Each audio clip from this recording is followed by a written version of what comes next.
All right, welcome back, Truth Seeker. Apologies, running late. My internet was out. I had to call the internet service provider and have them do a bunch of resets with the equipment, and finally it worked. So I don't know what's going on. 2 days in a row. Technical glitches. Normally we don't have those, so hopefully that's the last for a long time. We got games starting here at 11:10, so we got about an hour and a half till the first game. Let's quickly review yesterday and then jump into this game. I'm thinking the Mariners got a real narrative today. We'll get to that in a moment. We don't have a lot to go off with this Justice guy, but again, yesterday we really liked the Mariners pitcher to become 10-7 because Seattle's 107. Today, James Paxton with a loss would become 10-7. And today has 48 date numerology. Yankees could pick up that 48th loss of the season. Today also has 30 date numerology, and the Mariners could get their 30th home win. So definitely some numbers there to think the Mariners might pull a big upset on the Yankees. They'd be a great payout today, so we'll look more at that game. But let's just quickly review yesterday. Yesterday really liked the Yankees. We talked about how the Orioles had a good narrative to win one of these two games to give the Nationals that 58th loss, Baltimore 58. They ended up getting it done yesterday. And hold on, let me just pull up yesterday's... let me just get to the game notes. So the Nationals had a chance at their 74th win yesterday on the 74 date numerology. Typically, that's the weakest path. We saw that Brooks, for the Orioles, had a chance to improve to 4-7 on the 47 date. And he did get the win. So he did improve to 4-7 on the 47 date, DC's 47. And gave the Nationals that 58th loss of the year. So to me, that's probably a sign that the Nationals aren't going to lose anymore to the Orioles. Getting that 58th loss was the symbolic one. Baltimore did have some things going against them yesterday, so it was hard to see that would be the game, but the narrative was there for them to win 1-2.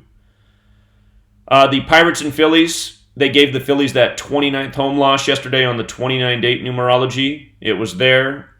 You had the church fire yesterday in Philadelphia. Churches 29, fires 29, prophecies 29. Philadelphia named from the book of Revelation, the book of prophecy. If you missed the video I did yesterday on the Philadelphia church fire on my news channel, looks like more narrative. Blue Jays the Blue Jays blew up what I was eyeballing. If the Blue Jays drop both games, they could have got their 41st home loss versus the Braves, but we saw that Wilmer Font had a chance to improve to 3-1 or fall to 2-2.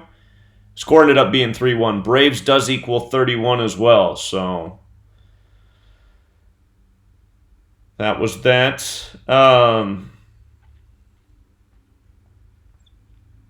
Cubs did beat the Mets yesterday. All I saw there was a possible split over... So if the Mets win today, they'd be 3-3 against each other this year. 3-3, New York 33, so we'll look at that. The Indians did have the date numerology going against them, but the date numerology hasn't been real consistent in recent days. We saw how if Plutko got the win, he'd be perfect for his next opponent. Caller? Yo, Zach, what's up, man? Hey, what's going on?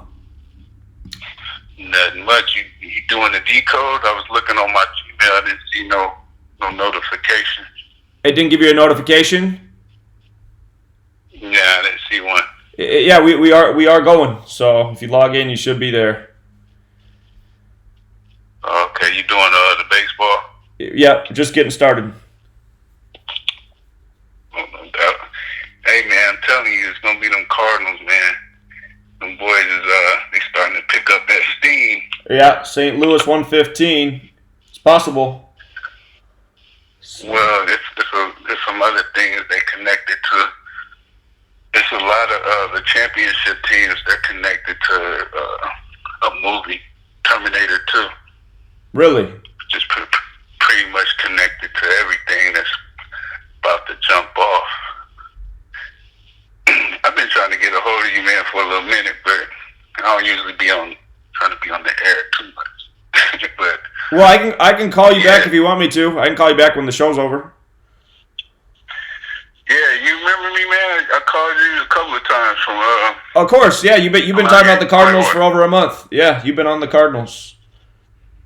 And yeah, so hey, if you can give me a call back, bro, I got some craziness for you. Okay, yeah, I'll give you a call back. Appreciate it, man. All right, All right, take care. All right. Yeah, St. Louis does have that 115 connection. That was one of the... We've been saying that all year. They're the only team with the alphabetic order that connects to 115, St. Louis. But Plutko looked good for the win yesterday, too, so he could face the Rays just perfectly. And Turnbull looked good for the loss.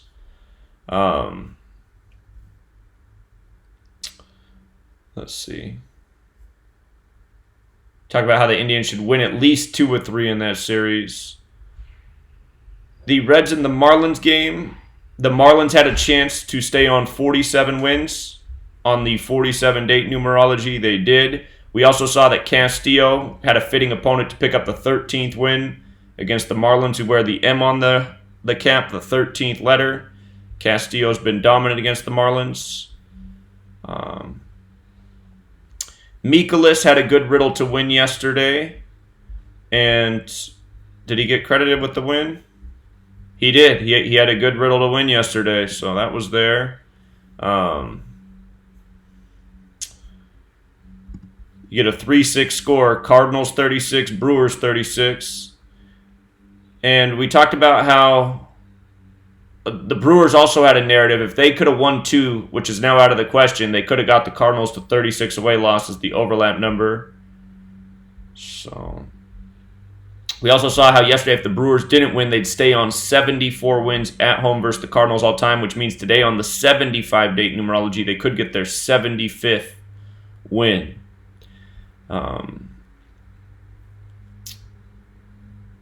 White Sox had a riddle yesterday through the date numerology. Twins also had a riddle to lose through the date numerology, so the date numerology made it look good for the White Sox yesterday. That was not so. You get a 3-1 score. Twins does equal 31.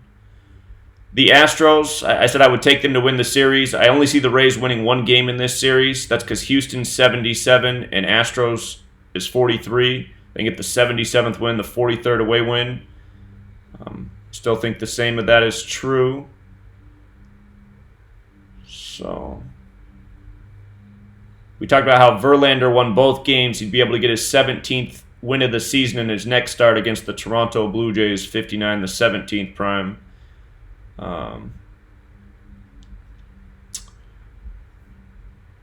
Let's see. The Royals had a chance through the date numerology. The Athletics had a chance to stay on 29 away losses, which they did. We saw Fears could get his 67th career win. Kansas City 67. They dish out that number. Fears did improve to 29 and 29 away for his career on the 29 date numerology. The opposing pitcher, Montgomery, had a riddle too. And the one other concern about Fears was that he had a chance at his 59th career loss also. And Kansas City Royals is 59. So, a little tight, but the A's did prevail. The Red Sox, I pointed out that if they won 2, it's a 2-game series, they'd get to 38 away wins, that huge Colorado number, where my eyeballs always gravitate when Colorado's on the table. So if the Red Sox can win today, they will pick up 38. The D-backs looked good yesterday. I remember that.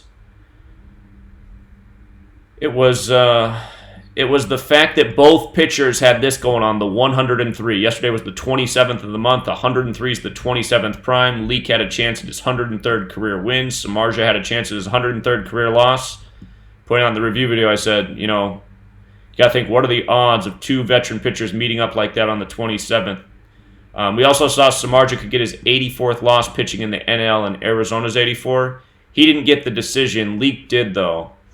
And Arizona did prevail there. And let's see. The Angels and the Rangers. Texas stayed on 29 wins versus the AL West on the 29 date numerology. We saw that everything going against Mike Minor. Did Minor get credited with the loss? Yeah. So Mike Minor became 11-8. Los Angeles, California, 118. He got his 58th career loss. Angels 58, he got his 22nd away loss, if I remember correctly. Angels also 22. So a lot stacking against Mike Leake there. Caller? Hey, what's going on, Zach? It's me, Joe P again. Hey, what's up, man? Hey, I think I got some numbers for the Yankees game. Okay. Are you thinking the Yankees are going to lose today? Yeah, I have a riddle for them to lose. Are you ready? Okay. Well, I was doing the review right now, but here, let me finish. Just sit tight. Let me finish reviewing these two games, and then we'll go to that Yankees game because I think the Mariners got a good riddle too. 1 second. All right. So Okay. the Dodgers did beat the Padres yesterday, and the Dodgers stayed on 47 losses on the 47 date. They stayed on 29 away losses on the 29 date. And we saw that Buehler had a chance to improve to 11-5 away, prime number relationship. Quantrill had a riddle to win or lose. Him becoming 4-2 at home made some sense because Los Angeles Dodgers 181 the 42nd prime. But the big thing in this game yesterday was that the Padres were already on 211 home wins, which is the 47th prime. You had a 47 date numerology, so they stayed at 211 on that 47 date. And San Diego also equals 47. So we saw that at the beginning of the series. And then the Yankees looked good to beat the Mariners yesterday through Tanaka. Tanaka improved to 10-7. Seattle equals 107. He got his 74th career win on the 74 date numerology. He became 8-0 against the Mariners. Seattle 19, the 8th prime. And anyway, not a bad day. So hold on. We got caller hung up and another caller called in. Caller, what's going on? Oh, hey, good morning, Zach. Good morning. This is Ron calling from Thousand Oaks. Hey. Just wanted to call in and thank you for your knowledge. That you teach a man how to fish. He can eat all day or eat every day. And I hit on a 6-team parlay yesterday. Awesome. With the Pirates, Astros, Dodgers, Red Sox, Yankees, and Athletics. Awesome. So, yeah, just wanted to thank you, and I'll let you get back to it. Hey, I just got to ask, how'd that pay out, man? I turned $9 into like over $60. Awesome, man. So I just made like a bunch of like $1 bets with the game singular, and then with the parlay, it was like $1 would give you $20. So I bet like $3 on that. Absolutely. Yeah, I think that's a great strategy, man. I advocate for making small bets and using this knowledge to multiply. That's what a lot of people do. So, great work, man. Yeah. Very cool. Thank you very much. I know you had technical difficulties yesterday, but I'm like, well. And today. 2 days in a row. Today, my internet, I had to get the internet connection reset. So. Mm-hmm. Yeah. And just for today, I made my picks already. Like in the Rays, Red Sox, Cardinals, Blue Jays, Indians, Mariners, and Marlins. Some upset narratives in there. So. All right, man. Awesome. We'll keep up the great work. Happy to hear you're having success. Right on, Zach. Thank you very much. Yeah, and you have a good one. All right. Take care, man. Thank you. Alrighty. Thank you. Okay. Hold on 1 second. Okay. Okie dokie. All right. For the gentleman who called in, who I put him on hold, sorry about that. If you want to call back about the Yankees and Mariners, you can. It sounded like we were going to agree on things. It is looking like the Mariners have a great upset riddle for the Yankees. That game starts at 1:10.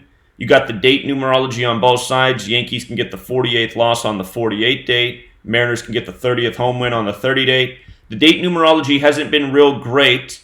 In the time when it's not good, you want to find a strong pitcher riddle too. We're going to look at this more, but if Paxton loses today, again, he will be 10-7, like 107, like how Seattle equals 107. Same reason we liked yesterday Tanaka to improve to 10-7 versus the Mariners. So Seattle would be a nice payout today if they came through. And it's definitely there, the riddle. All right, so Cardinals and Brewers. Hold on, we got a caller here. I believe this is the gentleman I kept on hold. Caller? Hey, what's up? It's Joe P again. Hey, man. Give me the Yankees numbers now? Please. Okay, here we go. All right, so I have the Mariners can stay at 39 home losses. James Paxton equals 39 in full reduction. New York equals 39. Right.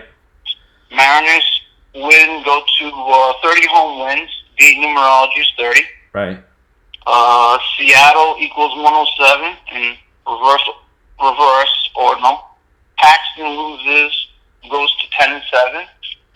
Plus, the next opponent for the Yankees is the Rangers, and Rangers equals 107. Is that who Paxton will face next? Will he face them? Yeah, I scrolled through the thing, yeah, and it's supposed to be that. Okay. That would make sense, right? I'm just gonna. That's a good one. Where's the other one? Okay. The Mariners are 1-5 against the Yankees. So if they win, they go 2-5. The 25th prime is 97, and 97 equals Mariners. Right. If James loses, he gets his 33rd loss. New York equals 33, and I think he would play in New York, so that would make sense. So he has 33 losses in New York. That's if who loses? That's Paxton loses. He's pitching in Seattle today. No, I'm saying if he loses, he gets the 33rd loss. Oh, gotcha. But then, you know how we said he's going to Texas? Right. I think he's pitching at home against Texas, so he'd have his 33rd loss in New York. I see. Okay. Yeah, that could be. And then he probably would beat the Rangers. You know what I mean? Gotcha. Hard to stay on that, possibly. Right. And then Paxton also has 51 career wins. So if he lost, and then he faced the Texas Rangers equals 52. There you go. That's a good observation. Yep. Yeah, so it'd be kind of like that. Keep in mind, Mariners does have the 52 connection as well if you use the rule for S. There is a Mariners 52 connection. Oh, okay. I have a little bit of the Red Sox. Do you want some of that one too or no? Sure, I just want to add, the only thing you didn't say about the Yankees is they can pick up their 48th loss today, and it's 48-date numerology as well. The only thing that I see going against the Mariners is that they could get their 78th loss of the season, because New York's also 78, but I still think the Mariners have a really good narrative today to upset. Boston, so the Boston... I'll add another one too. Paxton could get his 39th win. James Paxton is 39. He probably gets that in New York, though. He probably gets his 39th win in New York. Yeah, that makes more sense to me too. Good. The Boston game, my eyeballs are just fixated on that 38th away win. I can give you more. Yeah, go ahead. Go ahead. Okay, so the Sox have 71 wins. If they win, they can get the 72nd, and the pitcher, his name is Peter Lambert. He equals 72. Okay. And then, like we said, the Sox are going to play the Angels. Like that's their next game. So if they go, they're going to have 72 wins going to Angel Stadium, and Angel Stadium is 72. Good observation. Yeah. And then the also, Sox, like you said, that third. Go ahead. Well, yeah, they'll get the 38th win, the big Colorado number. The Rockies would pick up their 31st home loss as well, and Boston's 31 also. And the Rockies could get their 75th loss on the 75-date numerology. Yeah, and Denver equals 31. Wait, you said 31, right? No, Boston 31. Or 31. Boston equals 31. Denver's 31, Rockies get to 31, and Red Sox 31. Yeah, okay. Yeah. So, Yeah. And then I also have the Rockies. If they lose, they're going to have another series, and Pittsburgh is going to come down, Pirates. And the Pirates equals 34. So they would stay on 34 home wins and face the Pirates, who are 34. And Pittsburgh's 59 too, so they can stay on 59 wins and 34 home wins. Pittsburgh and Pirates connect to those numbers. And also Alex Cora, 30. Huh, yeah, good observation. So they'd have to stay on the 34 because of, the coach or whatever. And then I also have the series between them when when the Sox play at Coors Field. It's 4-5 right now. The Sox win be 55, and then Boston, Massachusetts is 55. There you go. Yeah, another good one. And let's see. And then Erod would get his 48th win on the date numerology, 48. Perfect. And the Sox also would stay at 28 away losses on another date numerology of 28. Yeah, very good. All right, that's all I got for that. All right, appreciate it, man. Good work. Yeah, no problem. Bye. Okay, so let's hit this earliest game because I haven't been able to do the analysis. I haven't had the internet this morning, so Flaherty versus Jordan Lyles. Now, I do know from yesterday, we talked about how if the Brewers didn't win yesterday, they'd stay on 74 home wins versus St. Louis all time. Yesterday had 74 date numerology. St. Louis equals 74. So that means today's 75 date numerology. And the Brewers can get their 75th home win today. So I'm going to jot that down in my notes here. Brewers can pick up 75th home win on 75 date numerology all time versus Cardinals. So that's one thing that I know is going for the Brewers today. The Brewers do have the date numerology against them, though. The Brewers could pick up that 30th loss on the 30 date. And if the Cardinals did win today, hold on, I need to make sure that yesterday ESPN's page was off. I want to make sure that it's right today. All right, 73 and 58 and 67 and 65. Okay, so ESPN's showing the same thing there. So just be careful with that. Yesterday, ESPN didn't update their page. And for those of you who were with us at the beginning of the season, ESPN wasn't updating their page and records a lot at the beginning of the year, which was weird. So I hadn't seen that since the beginning of the year until yesterday. Yesterday was like the Twilight Zone. Nothing working.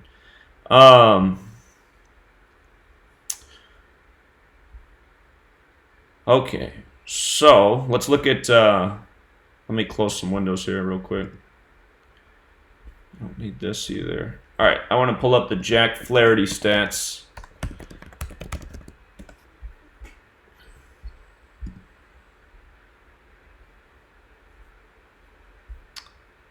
He is 16 and 17 for his career, so he could improve to 500 with a win. Caller? Hey, so I want to point out another thing. You know, I always mention the 33-29 stuff. Uh-huh. Notice how the Brewers are also at 38-29. So 11-11? Yeah, I've been thinking more about this too. So if the Yankees lost today, they next play on the road on September 6th against the Red Sox in Boston. Wait. So it could be that they lose. Wait. They got to play before September 6th. I'm talking about on the road. Oh, on the road. Just road games. Gotcha. Yeah, because they're 38-27 away. The only scare is that next road game, it has like 27 date numerology all over it. So you're saying like maybe the Yankees could stay on the 27 away losses to go into that game? Yeah, but I'm more thinking it's going to go to them getting the loss today and then losing again on September 6th. Sure. Because they love setting up these massive numbers. It was the same thing that I said 2 days ago with the Athletics. They were like 31 and 29. Uh-huh. Now there's 33 and 29 on the road. Right. So it sets it up perfectly for the Royals today. The only thing is a lot of people have a lot of different upsets today, and it kind of scares me to think that there's like 5 teams out of 14 games today that have a chance at an upset. Because it's not normally that we have that many upsets.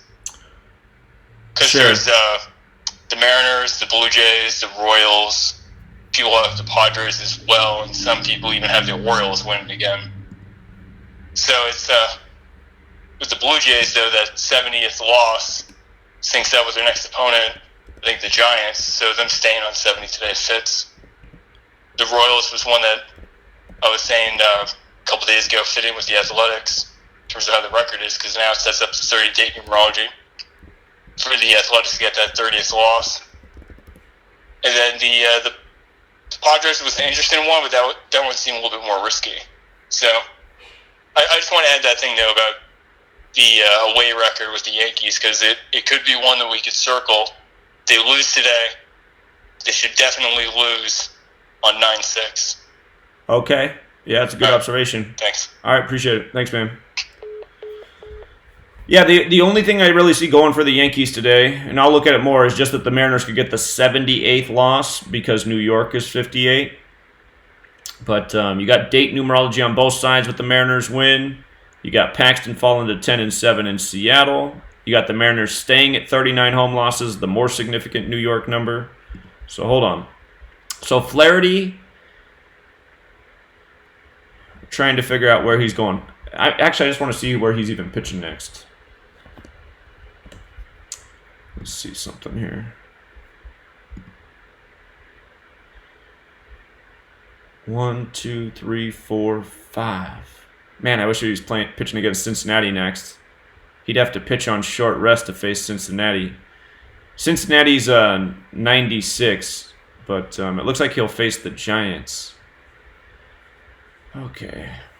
So anyway, Flaherty, if he won today, he'd be 8-8 away for his career. And let me get up my cheat sheet here real quick. I don't have my cheat sheet up.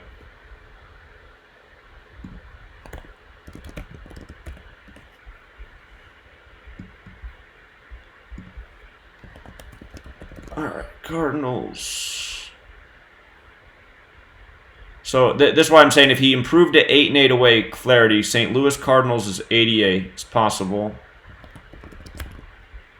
The Brewers got that all-time home win record going, though, for them to beat the Cardinals today. Cool them off a little bit. All right, no 79 connection. Let me see. All right, no 79 connection. All right, so he could improve to 8-8. St. Louis Cardinals is 88.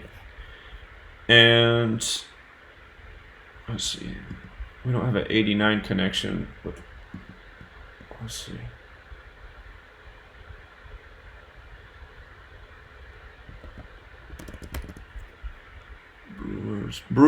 Milwaukee Brewers is 98, the reflection of 89. Well, Lyles could improve to 9-8 today. Let's just jot that down. Lyles can improve to 9-8. Milwaukee Brewers, 98. Okay, so the Brewers, what they have going for them is that 75th win at home, all-time in history on the 75 date. Lyles could improve to 9-8. Milwaukee Brewers. What they have going against them, though, is that date numerology. They could get that 30th home loss. So let's look a little bit more here, see if we can find some dead giveaway in the pitcher stats. Flaherty versus the Cardinals. Or no, against the Brewers, I mean. He's 2-2 versus the Brew Crew. 8 career starts, 4.79 ERA. Let's see what he's done at Miller Park. 0-1 at Miller Park with a 5.21 ERA, 4 starts. So he hasn't been too great at Miller Park. And who do the Cardinals play after this? They go to play. They play at home against Cincinnati. Part of me is wondering if the Cardinals need to pick up that 74th win in St. Louis because St. Louis is 74. So their next game's back in St. Louis against an Ohio team, Ohio 47. I do like that the Brewers can get their 75th win at home, all-time in history on this date of 75. I do like that. Just like how they stayed on 74 yesterday. All right, let's look at Lyle's stats a little bit more.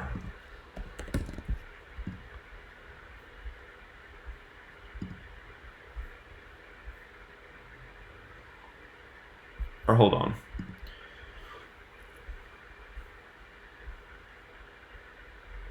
Ooh, that's concerning. Lyles could get his 61st career loss as well. St. Louis Cardinals is 61.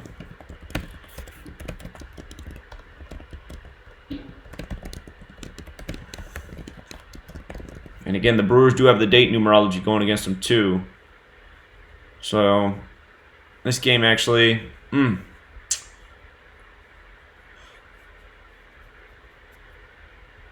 Yeah, there's no connection to 40. Yeah, this is already a game that's not safe. But if you got a good gut feeling on it, by all means, go with the gut. But I already just see we got riddles going both ways. So, let's see his record versus the Cardinals. He is 1-4 versus St. Louis, so not encouraging. 5.35 ERA. Lyles is 1-4 versus Cards. St. Louis equals 47, 15th prime. He could fall to 1-5. And let's see his record at Miller Park. 4-4 at Miller Park. Cardinals and Brewers both have the 45 connection.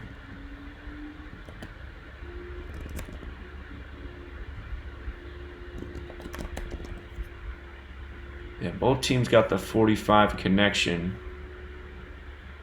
Whoops, wrong button. Okay.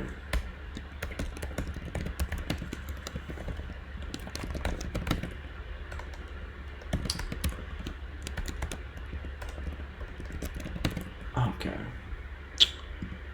And is that his home record for his career too? Let's see.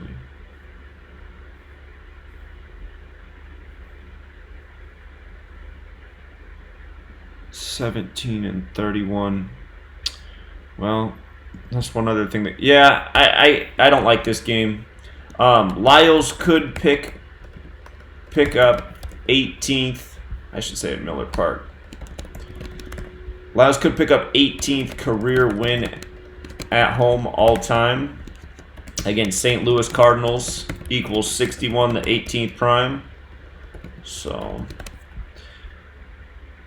you got riddles going both ways for the pitchers. You got date numerology that favors the Cardinals. You got an all-time win record that favors the Brewers. I really do like those all-time win records. When they sync up with the date numerology, they do come through a lot. Again, like everything, it's not a perfect pattern, but just based on the fact that the date numerology goes against the Brewers, the Cardinals are on a tear, and you got the riddles going both ways, that there's going to be a lot better games to take a stab at today. So, hold on. Did we see who Lyles faces next? That's one other thing we can see. The Brewers and Lyles, who do they face next? Brewers got the Cubbies next. That's on the road. I'm not sure about. Their numbers don't connect to the Cubs either way, win or lose. And Lyles. 1, 2, 3, 4, 5. He's at the Brewers. Or Houston. Yeah, I'd shop around. I don't think that's the pick of the day right there. All right, so Yankees and Mariners, we've already hammered out a lot of this. Paxton can fall to 10-7 for season. Seattle equals 107. We're going to have to look at this young guy. Let's see. Mariners can stay on 39 home losses or pick up 78th loss of season. New York is 39 and 78. The 39 is a lot more consistent with New York than 78 is. Again, you got the date numerology on both sides. Mariners could get the 30th home win. Yankees could get the 48th loss. Let's look a little bit more at the pitchers here. See if there's anything else. Caller who called in had a few extra points. So Paxton's next win is 52. That's a little bit concerning because Mariners does equal 52 if you use the rule for S. So let me... Paxton could pick up 52nd career win.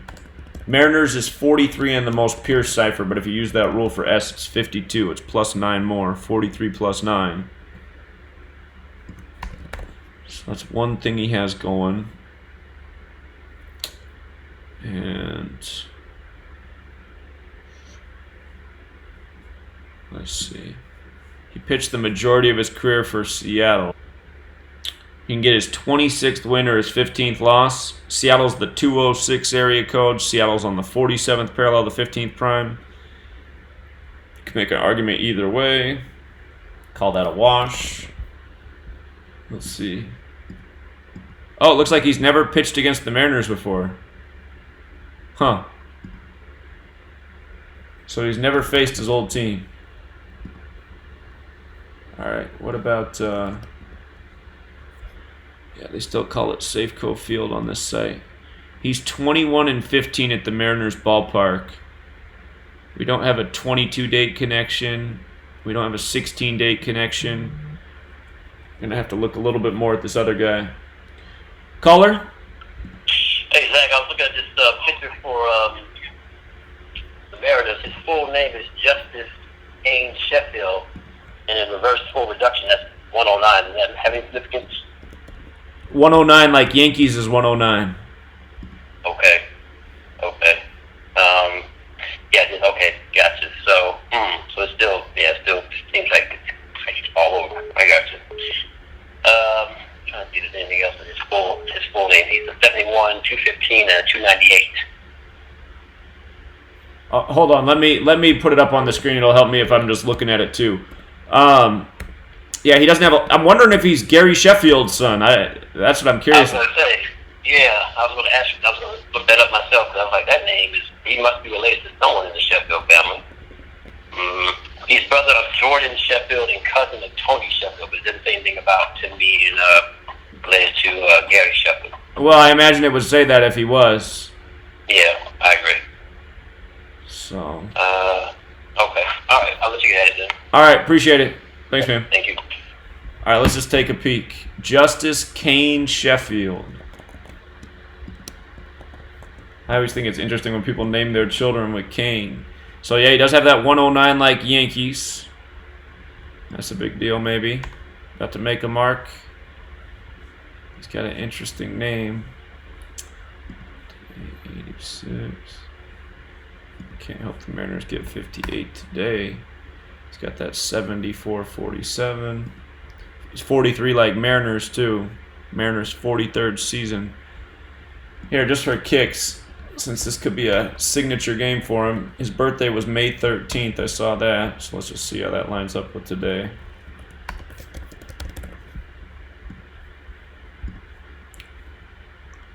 It's 107 days after his birthday. How about that?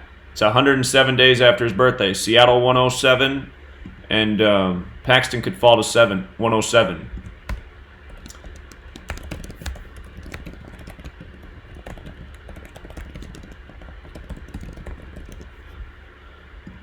So maybe he's going to come out and make an ESPN story tonight. Maybe he's going to shut down the Yankees.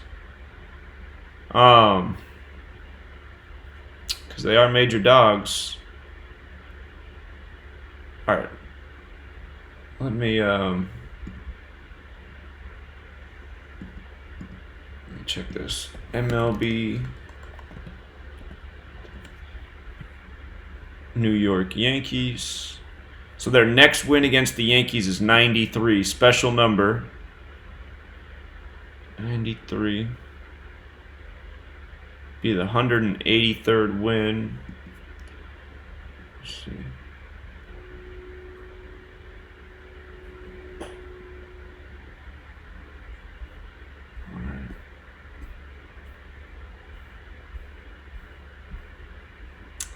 The Mariners this year have 1 win and 5 losses. Caller made this point. If the Mariners won today, they would be 2-5. Mariners equals 97, the 25th prime. Also, the Yankees could fall to 5-2, and Mariners is 52. Caller? Yo, exactly. Is there gonna be like a 9 streak win? Cause like you know how Yankees are like super hot. They've been winning like crazy. So I was trying to see if I can send some tips like on who has like a 9 straight innings. You know how they go. You know how you guys play like the 9 innings. Right. I mean like the 9 innings. The win streak. I mean. The streaks, how they've been ending after 8. They've been ending in the 9th game. Yeah, I mean like don't you guys go by that like every 9th after the 8th, or is it after the 9th? Well, the streaks have been going to 8 games and then ending in the 9th game. So after you get 8 wins, the teams have been losing. The Yankees, there you go. The Yankees haven't won 8 straight though. They've won 3 straight right now. Okay, so they're probably building up. Yeah, they got a ways to go. Yeah, I just wanted to put it out there.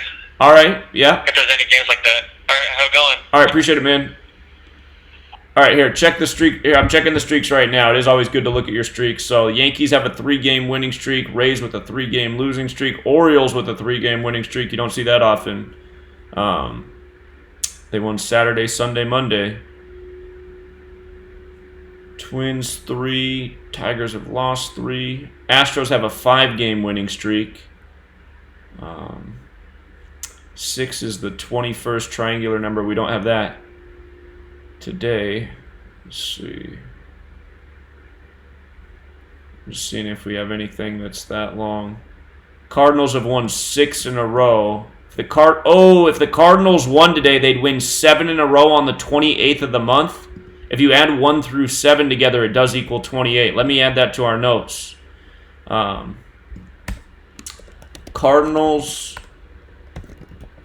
could win 7 in a row on the 28th. 28, the 7th triangular number. That means if you add 1 through 7 together, it equals 28. So, I still think that game's dangerous, but that's another thing in the Cardinals' corner there. So, all right. Let's see if this Mariners upset can be the play of the day. Okay. So we were really eyeballing that 107, and now we find this young guy, Justice Sheffield's pitching 107 days after his birthday. So that makes things interesting. He just doesn't have much history to go off of. No decisions yet this year. Hasn't had such a great ERA so far. He was a former Yankee, so that's also interesting that he's going against his old team. And with regards to the 107 thing, 107 is the 28th prime number. So today is a good day to become 10-7. 107, the 28th prime.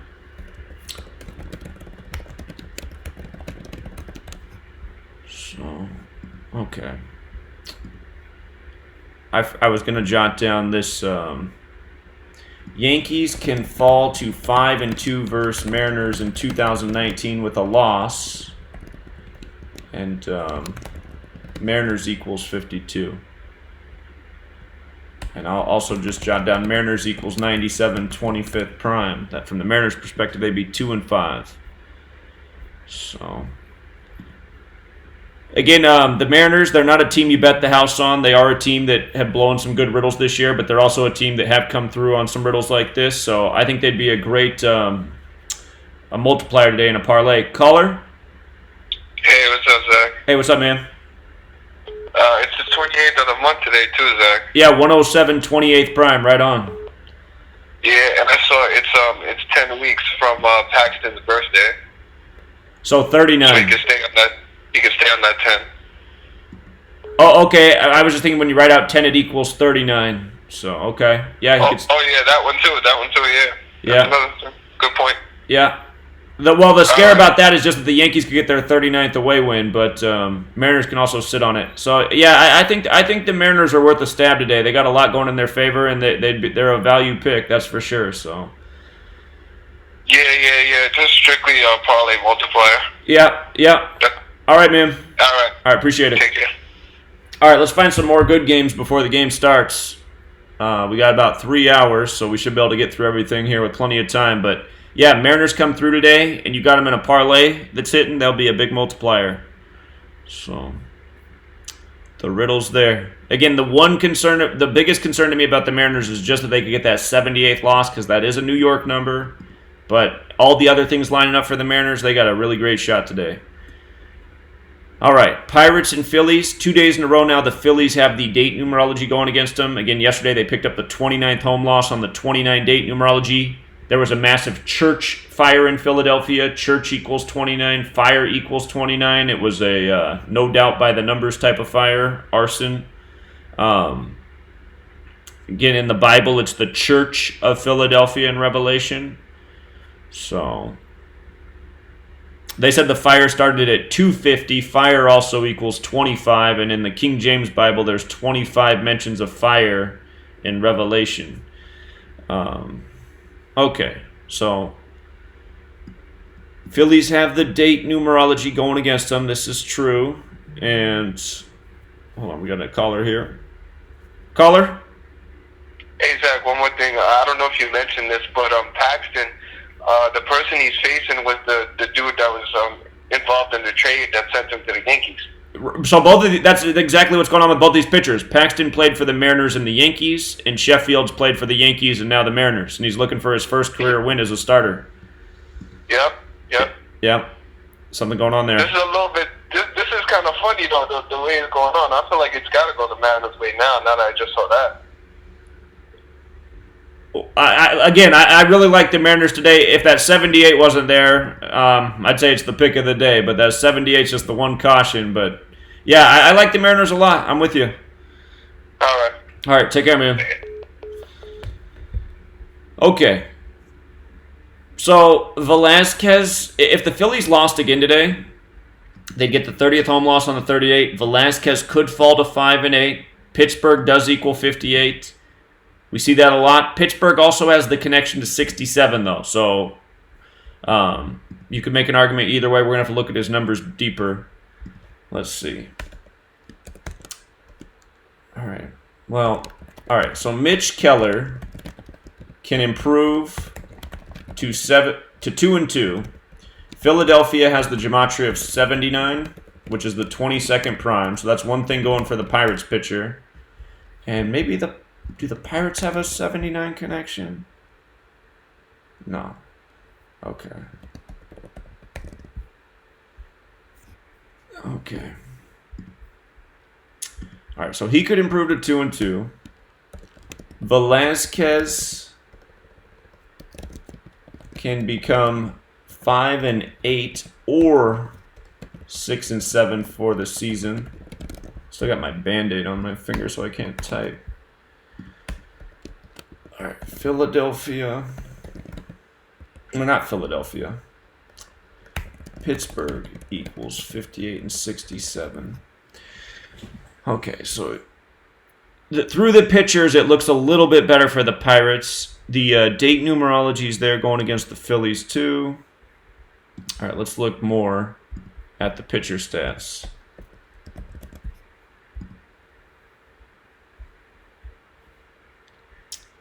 Keller. All right.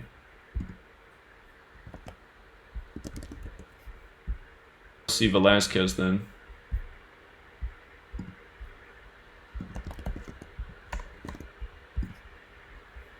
Velasquez, 25 and 33 for his career. Now, Pirates equals 101 like Philadelphia. So he could get his 26th win. 101 is the 26th prime, but Pirates is also 34. So you can make sense of his wins and losses. Either way, that 34 is a little bit more direct.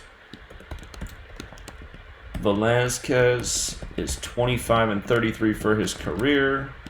Pirates equals 101, 26th prime. Pirates equals 34. It's not making things easy for us.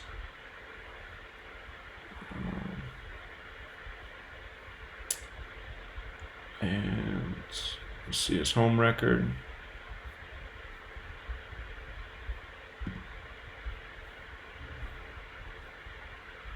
He's 12 and 18 at home.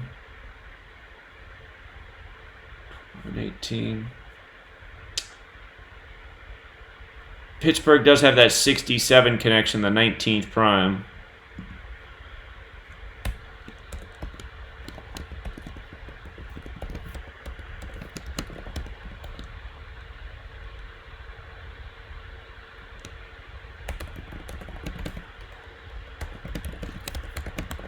So that could go against him.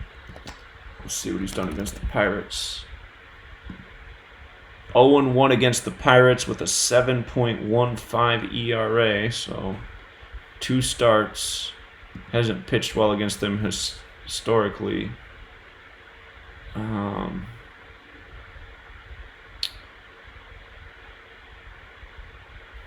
check one more thing here with this.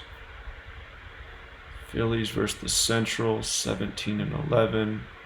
Pirates versus the East, 10-18. Okay.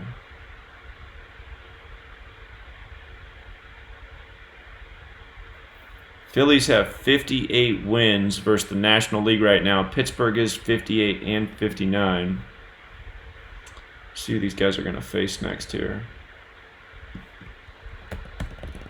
Phillies schedule.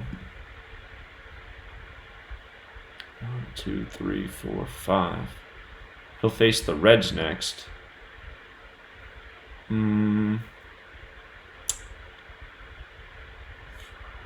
Reds don't connect to those numbers. Unless he lost 2 in a row, he could be 5-9, like 59, the 17th prime. Is that in Ohio? Ohio's the 17th state. What else did I write for his record? Velasquez, his next career win is 26. Reds does equal 26, his next opponent. Pirates do dish out that 34 a lot.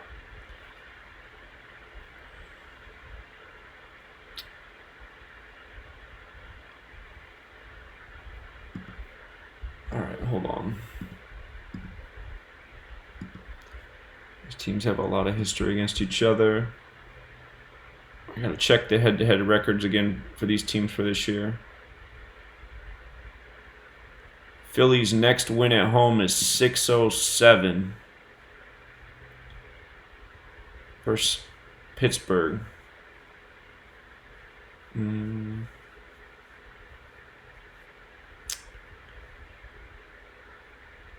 Yeah, I really do think the Phillies are going to sneak into the playoffs, so that's why I wonder if, I mean, yesterday they followed the typical pattern with the date numerology, but just keep thinking that they might get hot. Win a bunch of games. Let's see here. Pirates are a team they should beat at home, you know, if they're going to go to the playoffs. So right now they're 3-2 against the Pirates for the year. 1-1 at home. Neither team, the singular Pirate is 33, but yeah, neither team has a connection to 33 or 42, using the whole team name. All right, let's see.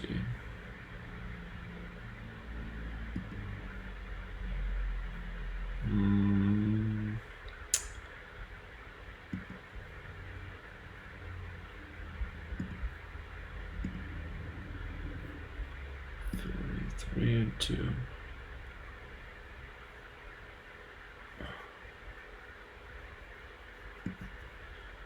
All right.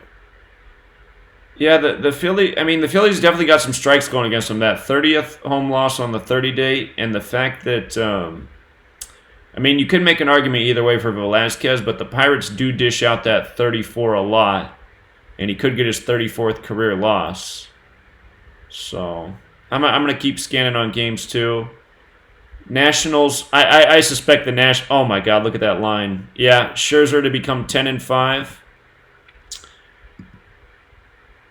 So, and we were talking yesterday. I mentioned how the Nationals could lose one in this series. They lost yesterday. I don't think they're going to lose again. So, Baltimore's 58. They're at 58 losses. I guess the thing that could go against the Nationals is getting the 28th home loss on the 28th date. I guess the upset narrative could be Scherzer falling to 9-6 because Orioles is 96, but Nationals is 105. I don't see them losing 2 in a row. If you wanted to do a $1 parlay with like the Orioles and the Mariners and a game you really like, you could probably turn $1 into $20. But that's about the only way I would play the Orioles today, just because there is a chance Scherzer could fall to 9-6. So I'll just jot down these notes real quick. Scherzer can become 10-5 or 9-6. Nationals equals 105. Orioles equals 96. Nationals and stay on 58 losses. Baltimore equals 58. Okay. Let's see Scherzer's career record.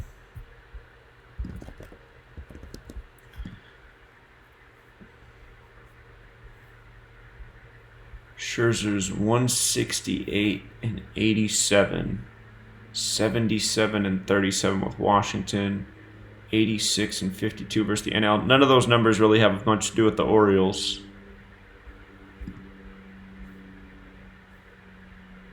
Home. 84 and 42. He could stay on 42 losses at home. Orioles 42. And 6 and 2 versus the O's. And, I think they call it National Park, don't they? Alright, well, it must be under something else.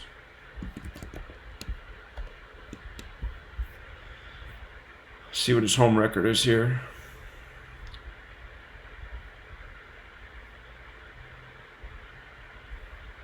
WSN is the abbreviation. 32 and 21. So his next win at home is 33. We know Nationals is 33. But nothing that screams out with the Orioles. All right, we can check out this Asher guy real quick, see if he has anything going on. 6 and 10 for his career. He can become 2 and 8 in the National League on the 28th of the month.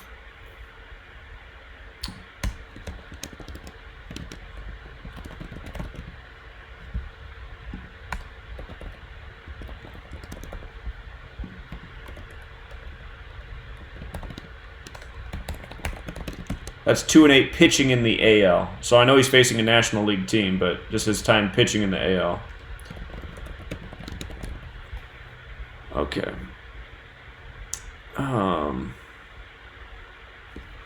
Yeah, I foresaw the Orioles winning 1, not 2. And let's see who Scherzer faces next. Would be something if they upset him, though. They would be a nice payout. Oh, what am I doing here? Or actually, yeah, let's check that real quick. Make sure there's nothing with that. Washington Nationals, Baltimore Orioles. So the Nationals could get their 42nd win all time today, or they could get their 48th loss. Well, that's interesting. Orioles is 42, 48 date numerology. Well, that's one more prayer for the Orioles there. Nationals could pick up 48th all-time loss versus Orioles on 48 date numerology. Nationals next win versus O's is 42. Orioles equals 42. And at home they're 23 and 19. Right now I believe. All right, yeah, I might just for fun do a dollar parlay with the Orioles, mix in the Mariners game and some other good ones we can find here. Just because there is a little narrative, the 48th all-time loss could happen, and Scherzer falling to 9 and 6 could possibly happen. Caller, How you doing, Zach? what's up, man? Hey, that New York was a good pick yesterday, man. Yeah, they look good to go. Guess what? I bet 2 games, but I messed up on Washington. You say don't bet, remember? I said yesterday the Orioles had a shot because the Nationals could pick. Man, you were right, man. I should listen to you, man. Yeah, it's okay. Man, I could won $1,100 just that good, man. I lost it. Could have won $1,100. Oh, well, that day will come, though. That day will come again, man. Yeah, so I just waking up, man. You know, talking about how it goes. So who you like today? Well, we're working on it right now. We're getting through everything. We agree that the Mariners have a great riddle to upset the Yankees today. Again, for anyone who got here late, the Yankees could pick up their 48th loss on a 48-date numerology. The Mariners could pick up their 30th home win on a 30-date numerology. James Paxton could fall to 10 and 7, just like how yesterday Tanaka became 10 and 7 by winning. Seattle equals 107. Today's the 28th of the month, too. 107 is the 28th prime. And the two pitchers facing each other, Paxton and Sheffield, they both played for two teams in their career, the Yankees and the Mariners. So, something interesting going on with this game. Yankees are a huge favorite, but I think the Mariners got a real shot. My only concern about the Mariners is they could pick up their 78th loss of the season today. New York does equal 78, but I still like the Mariners for an upset. So I'm going to work through the rest of the games. There will be some safer picks than the Mariners, but out of the games we've gone through so far, that's one I like. Hey, Zach, I got a question for you. You remember you sent the sheet, sheets, remember, for the NFL? I looked through it, man. You did a good job on that, man. Oh, yeah. So we'll do a lot more on the NFL, too. So do you have college? We had college want to do? Well, we're going to do... So all I'm going to do for college football this year is find the games where the coach can get his next win or loss that corresponds with the opponent. I know that's the safest way to decode college football. So I can't put together a packet like that for college football. It would take me a year.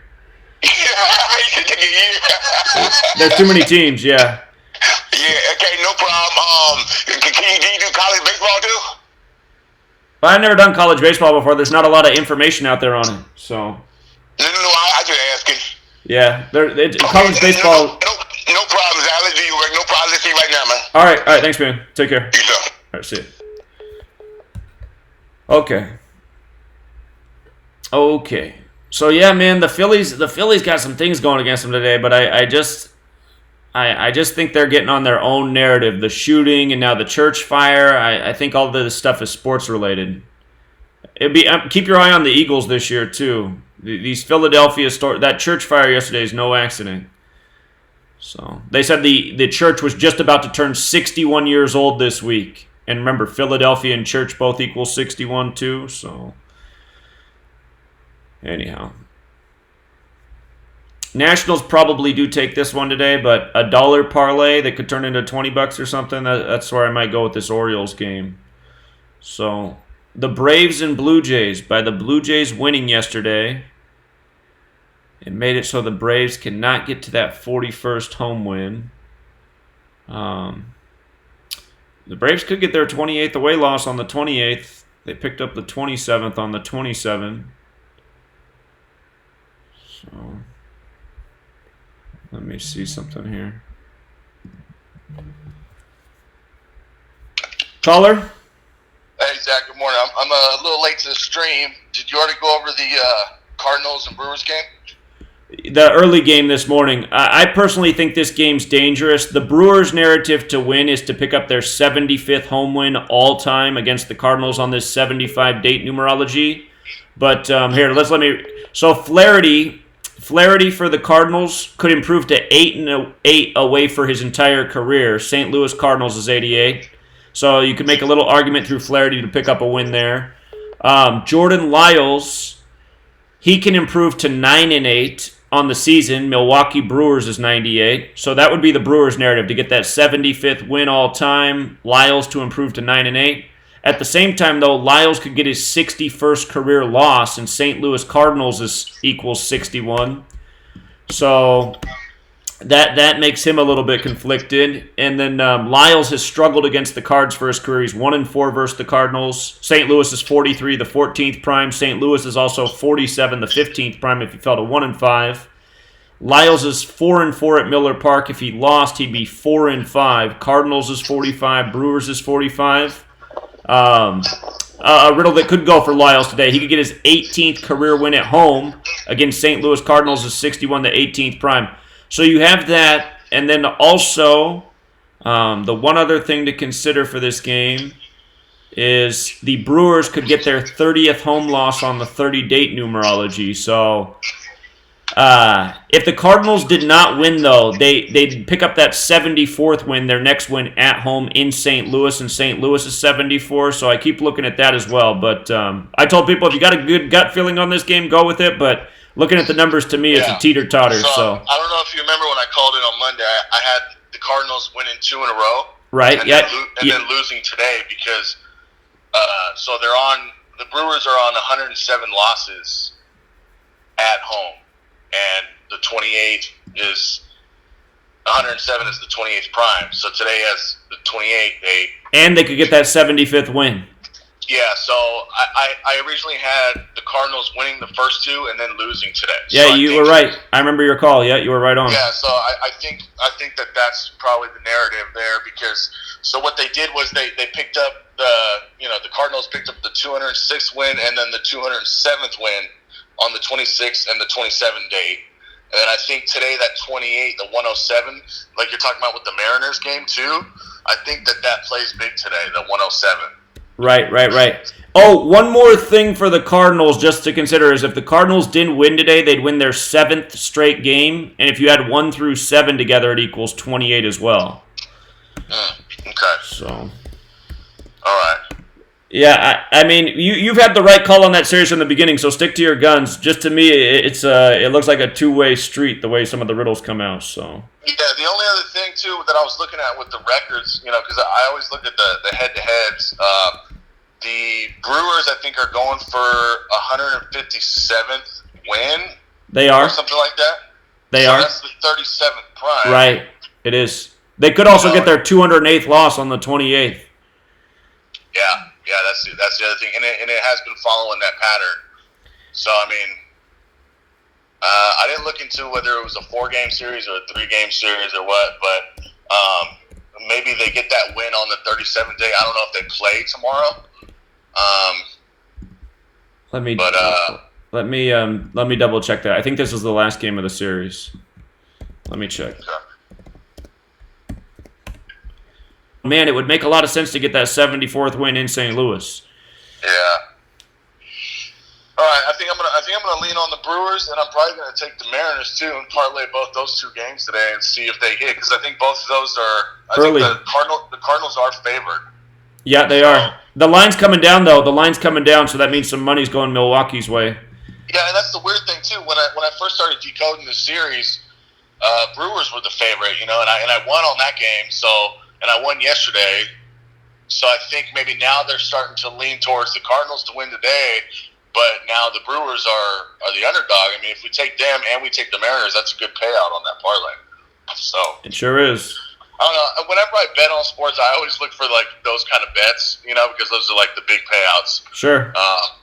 But yeah, and also I want to thank you, man, for the cheat sheet with the NFL. I was doing so much digging last night, man, that it's just opened up a whole bunch of can of worms for me, man. So many more possibilities for this season coming up. Yeah, it's nice to be able to look at the whole season. I still have to plug a few more things in there, so there will be some updates to it here. Yeah. I'm going to try to finish them today. The website that you talked about, Football DB or whatever, that thing, man, dude, that's a gold mine right there. I love that website. It is. And I was looking at a bunch of the quarterbacks' records and all that. And there's a few quarterbacks that have 54 games started too. Right. So that's something to look at. And one of my sleeper picks. I mean, I know you thought the Mariners were going to win the World Series this year, but I think the Seahawks have a good chance at winning the Super Bowl. Well, it would have to be the big Russell Wilson narrative. Russell Wilson is 54. So. Yep. And I think Pete Carroll comes into the season with 54 losses with Seattle. So that was pretty interesting when I saw that. So yeah, I'll call you a little later when you do your live stream later. All right, appreciate it, man. Thanks. All right, man. Yeah, the Mariners were my big sleeper pick to win the World Series, and man, they came out of the gate hottest team in MLB. But because we were watching the Mariners, we saw how they did those two very symbolic trades synced up with the World Series with the Yankees and Phillies. So, thought they were going to do more for the Mariners. Mariners equals 43. It's their 43rd season, plus Seattle's the only city that sumps to 19, so... The Ichiro tribute with the start of the season, he played for the Yankees for a minute too, so could have been something about that. All right, but this Braves and Blue Jays game. So the interleague play records right now, I got to figure out where they're going with this one. Blue Jays got to pie yesterday by winning. God, did I emphasize that in the video I made? Because I remember I did look at that yesterday. Yesterday our live stream was down, so I had to make a video. Pie, man, they love pie. 3-14 the Blue Jays became by beating the Braves. I think I forgot to mention that. If the Braves lost again, they would be 6-7. Braves is 67. Let me write that down here in the riddles.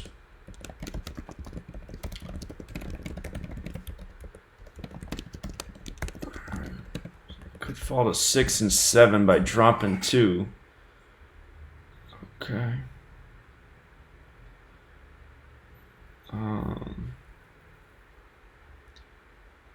Could get that 28th loss on the 28th. Let's see.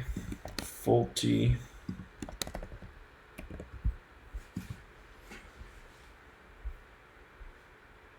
He's 40-40 for his career. 40-39 with Atlanta. It's not going to help. Braves is 41. I wonder if he splits his next 2 decisions. Let's see here.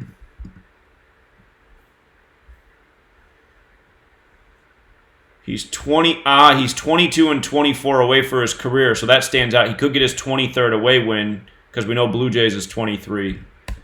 So Fulte Newicks can pick up 23rd career away win.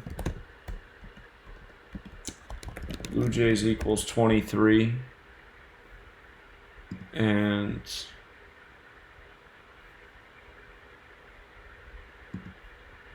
I doubt he's played Toronto before. Oh, I guess he has. Oh, he's 2-0 versus the Blue Jays. 5.4 ERA.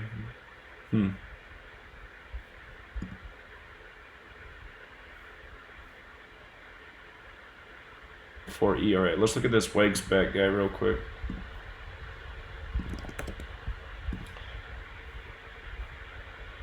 Notice Wagsback comes in 4-1, right? Braves 41. We see so many pitchers come in with the record that's like the opponent.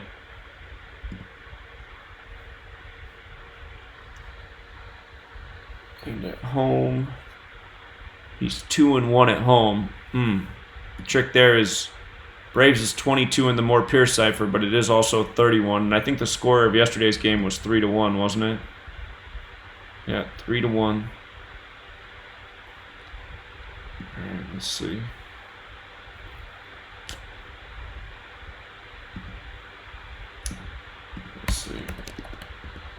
Wagsback can become 2-2 or 3-1 at home. Braves equals 22-31.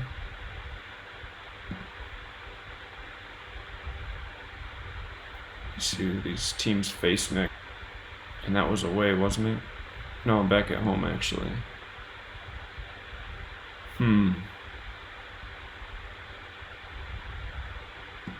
They have 39 home wins. White Sox is 39 the games at home.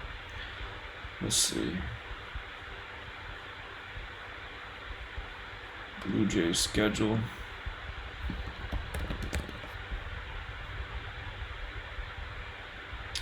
Blue Jays got the Astros at home Friday.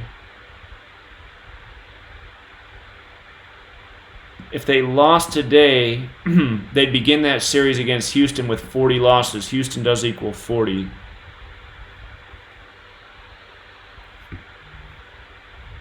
All right, hold on. Somebody's sending some text messages. Let me make sure it's not somebody in the chat. Maybe they see something. Oh, no. Something else. Okay.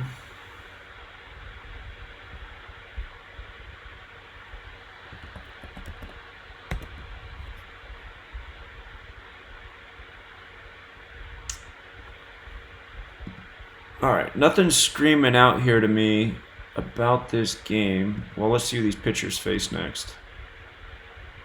1, 2, 3, 4, 5.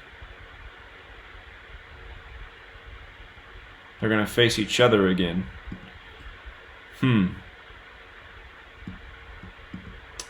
Wagsback got a no decision. He could come into the game again 4-1 because Braves is 41.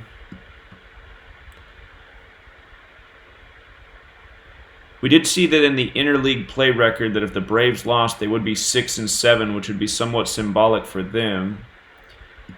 And something else I've noticed in some of the interleague play games, teams will come into the series and their record will be just like the opponent that they're playing. Let me see who the Braves face next in the AL.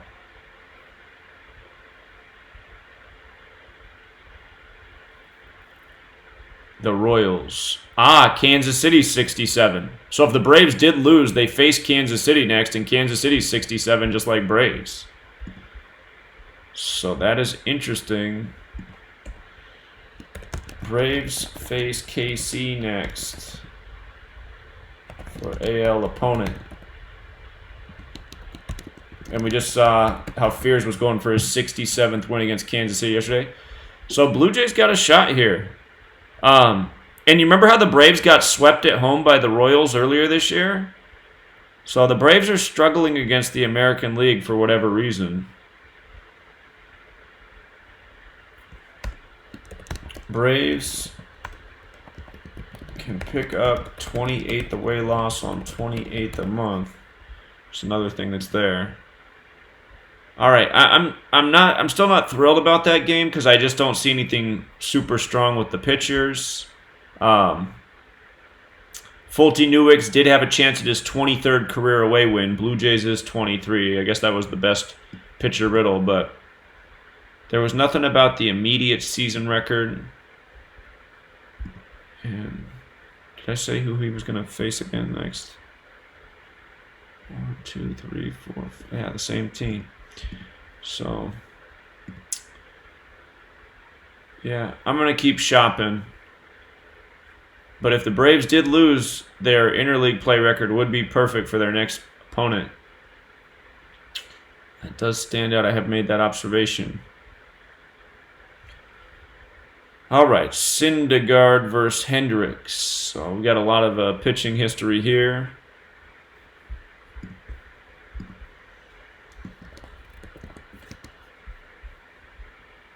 One more game left in this series. Caller? Hey, did you already bring up to the 55s on the board with the Braves and the Blue Jays? How's the 55 factor in? Today is 55 day numerology, correct? Oh, the lesser date numerology. That's true. And they'd have reflections of the records. One would be 80-55, the other would be 55-80. Yeah, you're right. It is a lesser date numerology of 55. You're right on about that. They do like to do these record reflections They a do. lot. They do. But however, if the Braves, imagine if the Braves won, it would still be a reflection. Yeah, true. But what had me leaning more towards the Blue Jays today was the fact that Fulty Newitz, he's like 40-39 with the Braves. I believe he would set up that 40-40 with them. They would stay on that 41, and he has like 40. It's like a 41 all over this game.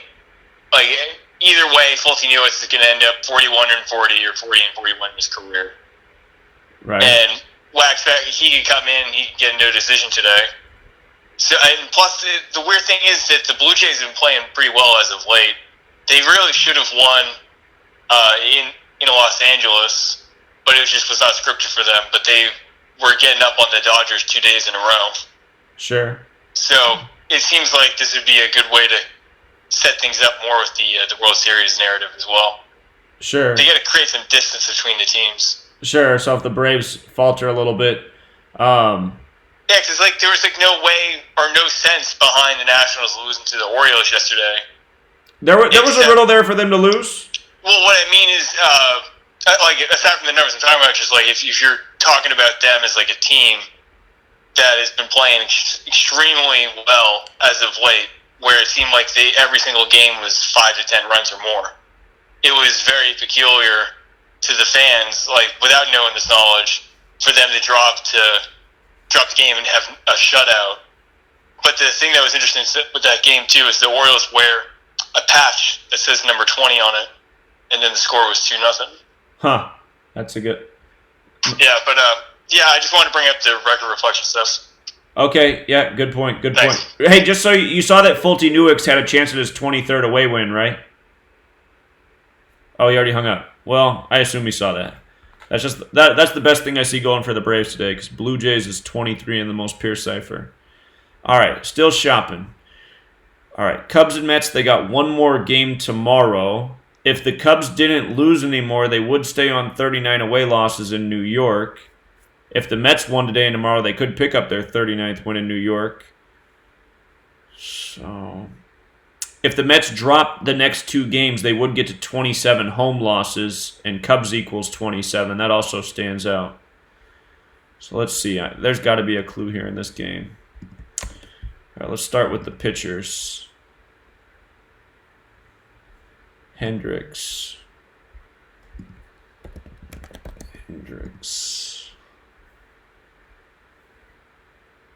61 and 42 for his career.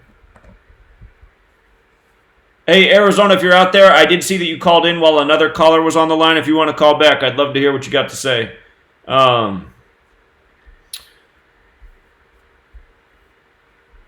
Okay, Hendricks, 61-42. Those numbers don't connect to the Mets.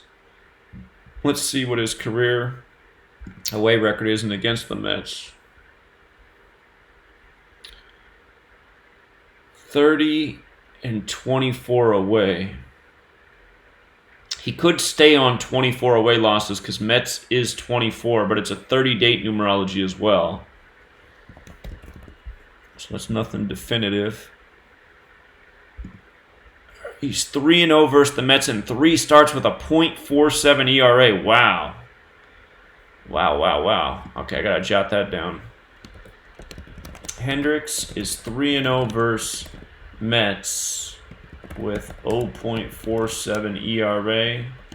He is on 24 career away losses. Mets equals 24. Okay. I guess I should also jot down he is on 30 career away wins. 30-date numerology. So maybe he gets a no decision today. But he has a history of dominating them. He's perfect in all 3 starts. He's got to win. 19.1 innings pitched, 1 run given up. How about at Citi Field? Whoops, I got to do it here.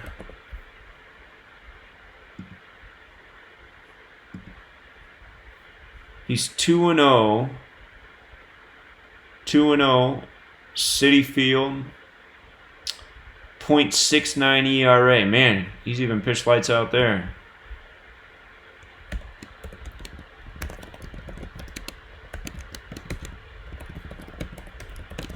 So he's got something for the Mets. A lot of times these pitchers, when they have a great history or a horrible history against a team, normally that trend continues. That's something to think about even outside the numbers. All right, let's see about Syndergaard, right? Yeah, let's see what Syndergaard's got going on.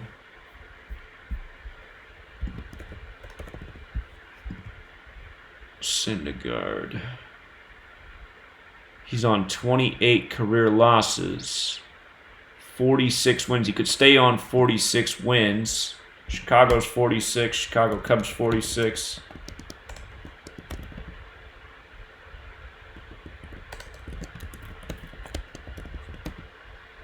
I'll just write this.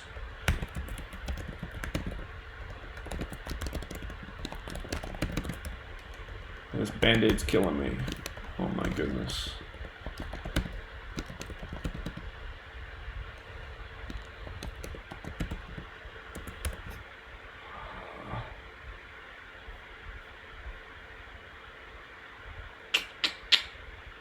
Okay.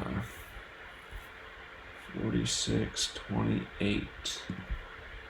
Let's see here.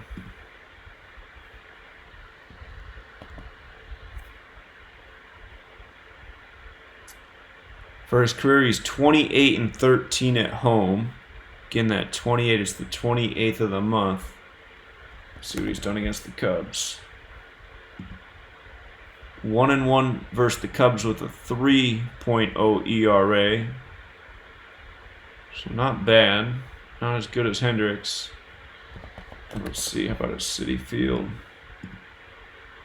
28 and 13 at home. Let me see the Mets and Cubs head-to-head here.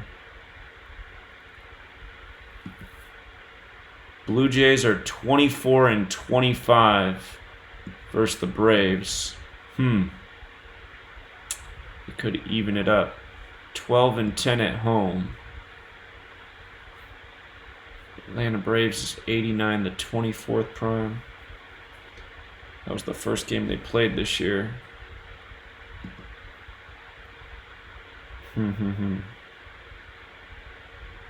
of that connects to the date numerology, though. All right, New York Mets.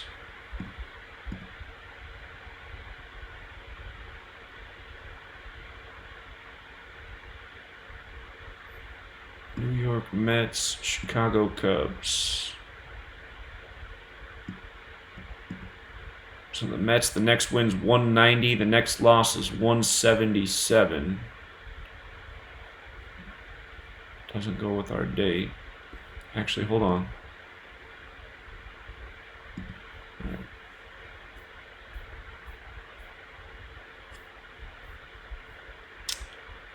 The Mets are... Oh, yeah, that's right.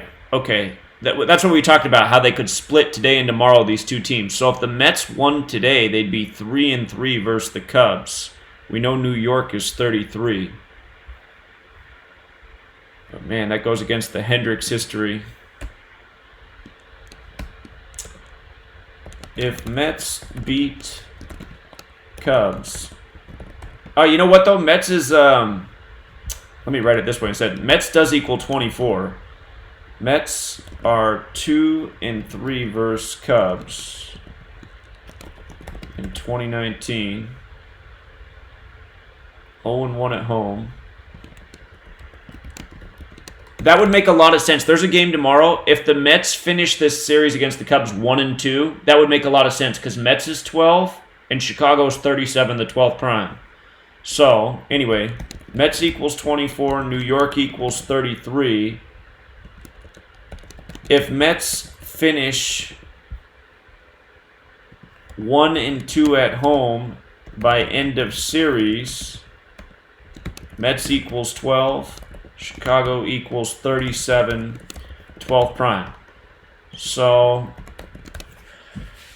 You could, to play it safe, you could wait one more game on this series. I suspect whoever, well, we'll know who, based on what happens today, that I really do like this scenario of the Mets being 1-2 at home versus the Cubs. That makes a lot of sense. And today you can make an argument for them getting to 2-4 or 3-3. Based on Hendricks' history against them, it's hard to go against that. Stay on 24 career away losses. So Syndergaard's not half bad either. The Mets are the favorite. Here, let's see who these guys face next. That could be another clue.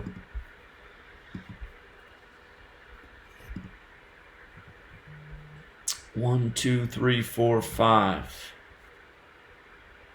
Caller? Hey, Zach, on this Cubs Mets game, let me give you a quick little stat that may be helpful. I'm not really sure. It says in the last 6 home starts, Syndergaard is 6-0. 6-0, huh?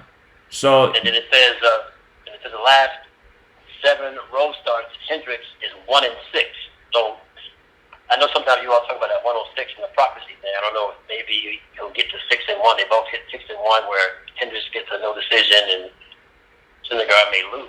61's the 18th prime. Baseball equals 18. Always a big number of baseball, but when you said Syndergaard's 6-0, I was thinking, that means he could become 7-0 on the 28th because there's a relationship with those numbers. If you add 1 through 7, it's 28. That's right. You just said that. Correct. Absolutely. I forgot about that fast. Okay, well, I mean, it looks like he's been smoking hot at home lately, at least. Yeah. I think I would wait till tomorrow's game in this series, and I think we'll have a high percentage pick tomorrow, so... Okay. Yeah. All right. Appreciate it, man. Okay. So Hendricks, he faces the Mariners next, and what I could say about that is if Hendricks won today and he became 10-9, it would give him a chance to become 11-9 versus the Mariners, because Mariners is 119. So he'd have to win today to open that possibility. Let me jot that down. Right here.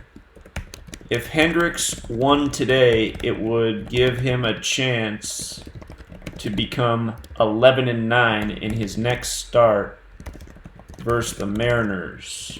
Mariners equals 119. So he has to win today to make that happen. Let's see who Syndergaard faces. And we know Nationals is 107, right? We know the Nationals like to dish out that 107. Washington Nationals equals 107. The full team name. Washington Nationals 107. So if Syndergaard split his next two decisions, he could get to 10-7. He's going to be playing in Washington. And we just heard the stat about how he's good at home and struggling on the road. So, yeah, that doesn't help us with Syndergaard's. I mean, logically, you'd think, well, today's would be the better opportunity to win it.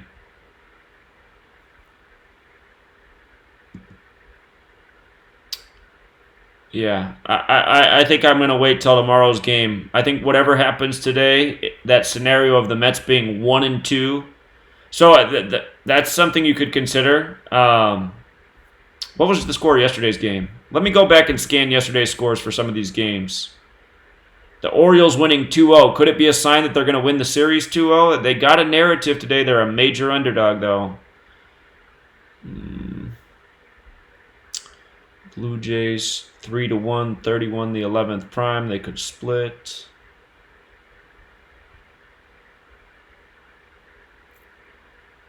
Two to 5 yesterday.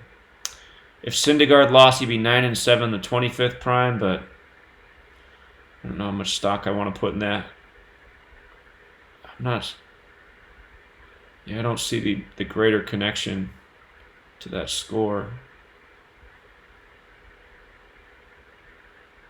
Miami Marlins 85-85 score. Brewers Cardinals 36. Twins 31. 15-1, like 151 36th prime.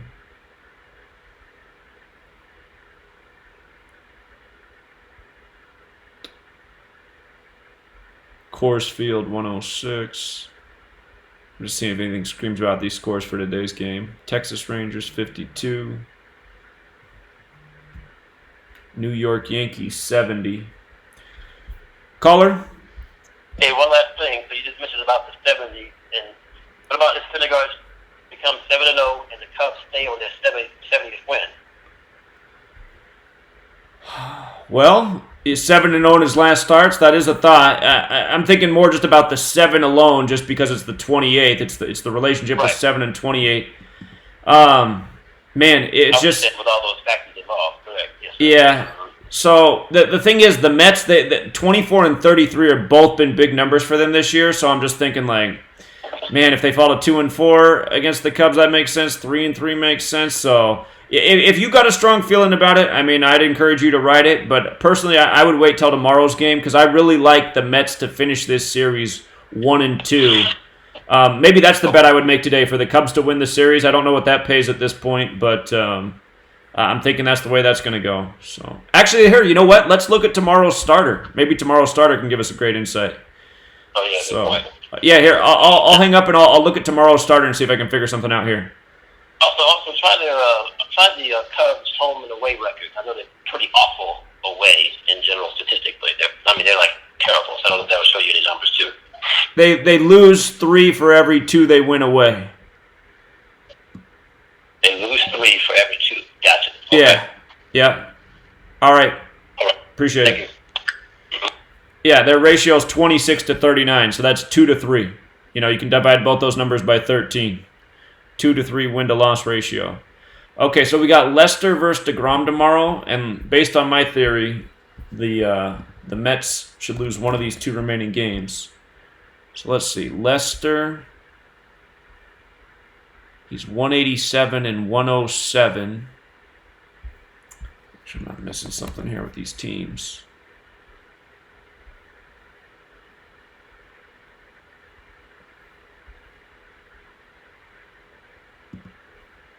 All right, Lester.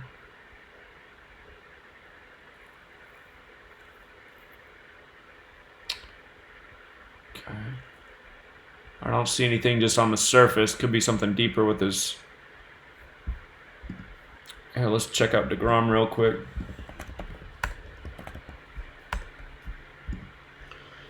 DeGrom. He's on 63 wins. Cubs is 63. He could stay parked right there if he didn't win tomorrow.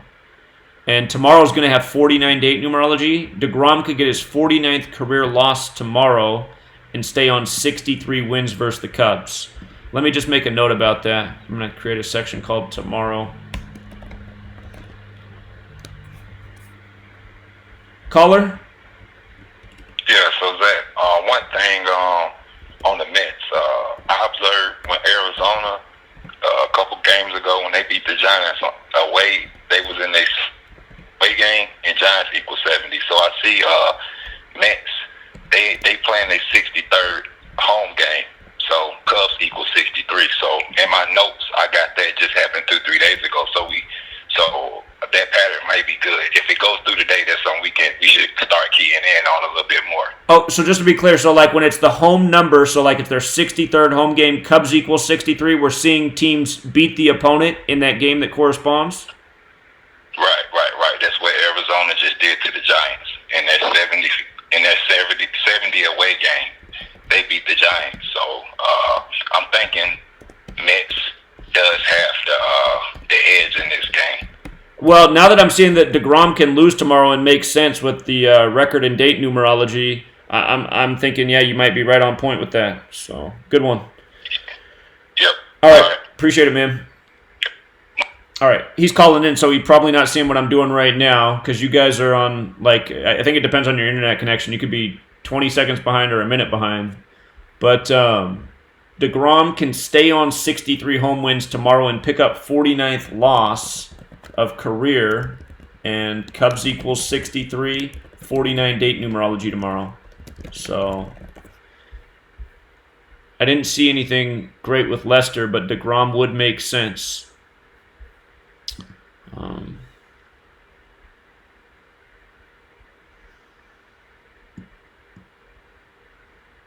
I guess Lester could get to 11-9 in New York, huh? Okay. Okie dokie.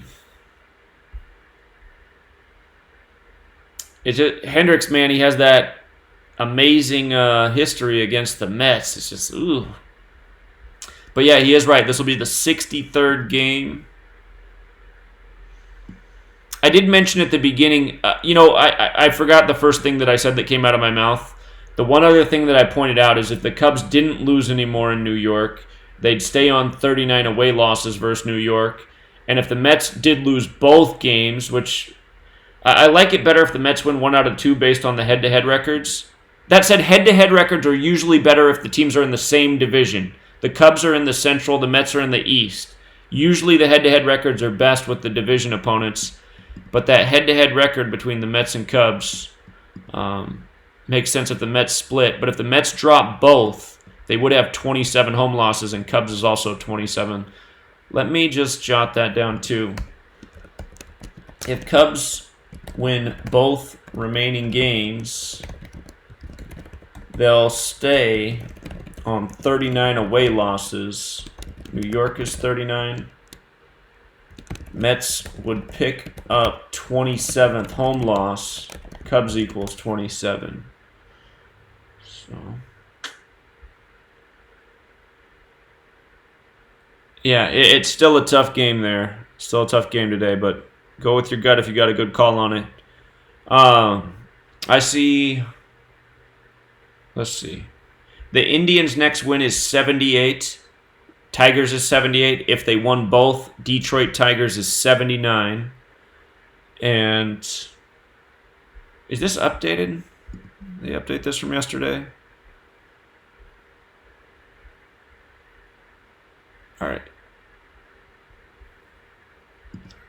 Yeah, I guess it's updated. Okay.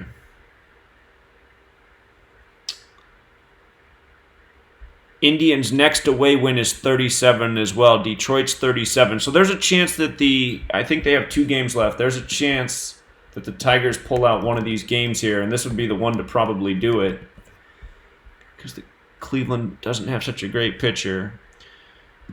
Okay. So Detroit would be a nice payout if they could do it today. So let's look at this and see if we find something here.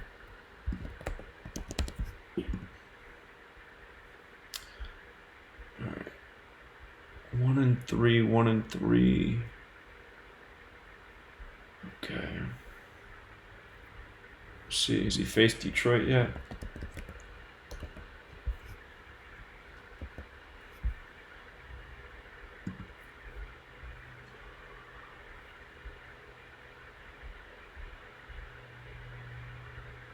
One and 0 versus the Tigers. Okay. So he already has a win against them. And he had a good game too. 6 innings pitched, no earned runs. Okay. That game was probably in Cleveland though. Has he pitched at Comerica yet? Doesn't look like he's faced Comerica yet. Let me just double check.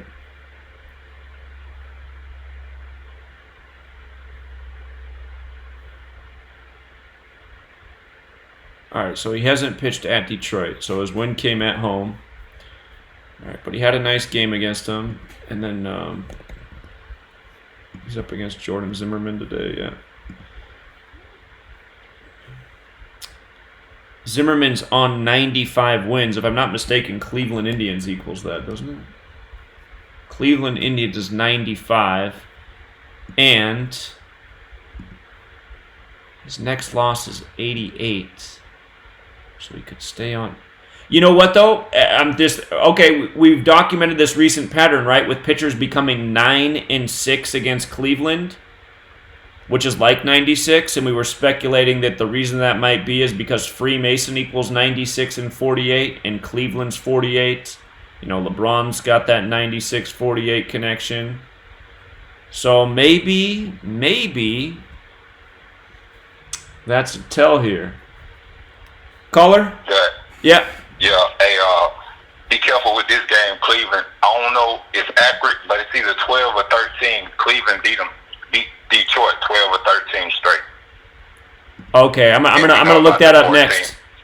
So we're getting close to 14. Okay. There you go. All right, appreciate it. Thank you. Yes, sir. All right. I'm going to jot this note down about Zimmerman just because we have seen 3 pitchers in a row become 9-6 against Cleveland in probably the last 10 days. So now I'm just seeing, okay, and we've been talking about this 96 relationship. Maybe there's something here with Cleveland sports. But if he's right about that win streak, well, we're definitely going to have to consider that. Zimmerman is 95, and he was 87, right? 95 and 87 for his career? Yeah. Like 96. Cleveland Indians equals 95. Okay. So let's look at their head-to-head here. Detroit Tigers. Cleveland Indians. 6-11. If the Tigers lost their next 2 games at home, they'd have 503 losses, which is the 96th prime number. So there's another way to get to the 96 with Cleveland by losing today and tomorrow. And again, that would get Cleveland to 79 wins. Detroit Tigers is 79. So let's see here.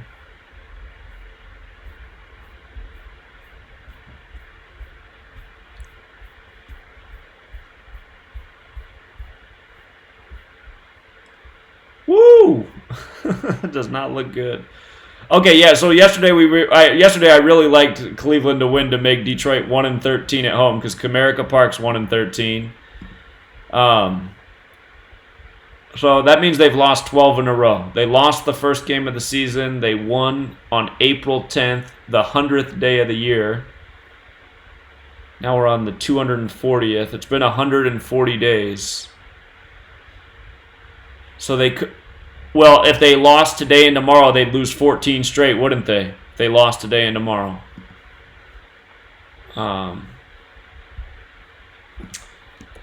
If Detroit lost to Cleveland today and tomorrow, they would have 14 straight losses. And we know how many streaks go to 14. So I'm just thinking about 16 for a second. Or not 16, I'm thinking about 12. If you had 1 through 11 together, it's 66. So if you had 1 through 12 together, it's 78. That's interesting because Tigers is 78. Detroit has lost 12 straight streaks. If Detroit loses today, they're pretty much doomed tomorrow. I have seen some streaks in history end at 12. 12 is another number that symbolizes completion. Think about the 12 months in the year. 12 inches in a foot, this type of thing. 78, the 12th triangular number. Tigers equals 78. So, yeah, that is cause for concern, though. So many streaks when they get to this territory, they do go to 14.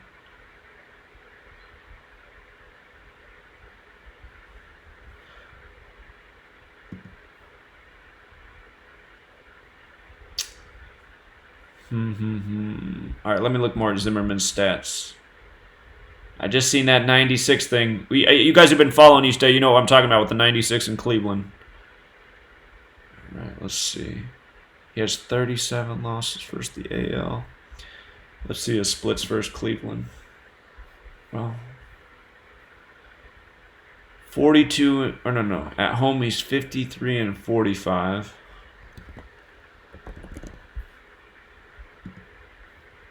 And 6 versus the Indians. Could get his 7th loss versus the Indians on the 28th. Again, mathematical relationship with 28 and 7. Zimmerman is 0-6 versus Indians. 7th loss on 28th of month. 28, 7th triangular number. So, let me see who's pitching in tomorrow's game. Brewers up early on the Cardinals. Brewers going for that 75th all-time win at home against the Cardinals on the 75 date numerology. Let's see here.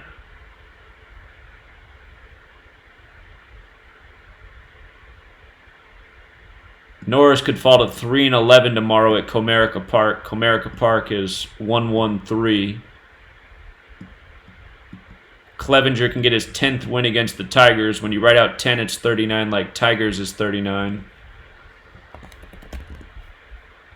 So, Indians look good to win tomorrow. Again, there's a narrative for the Indians to win, at least 2 or 3 for sure, possibly all 3. So I'd say Tigers do have a prayer today, but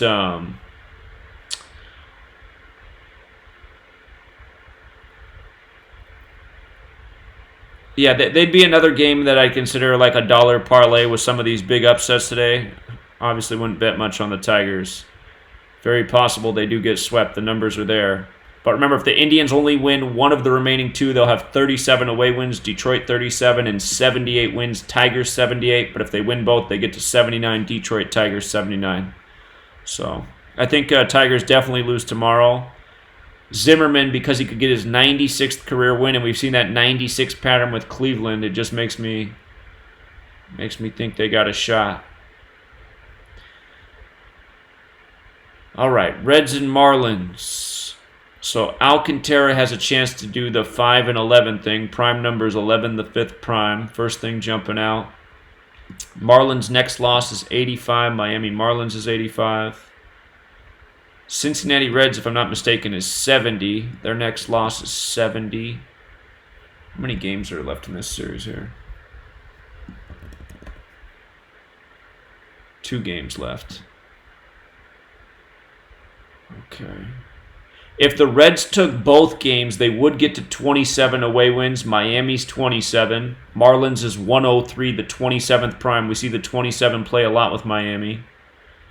If the Marlins drop the remaining 2 games, they would get to 44 home losses. Reds has the 44 connection.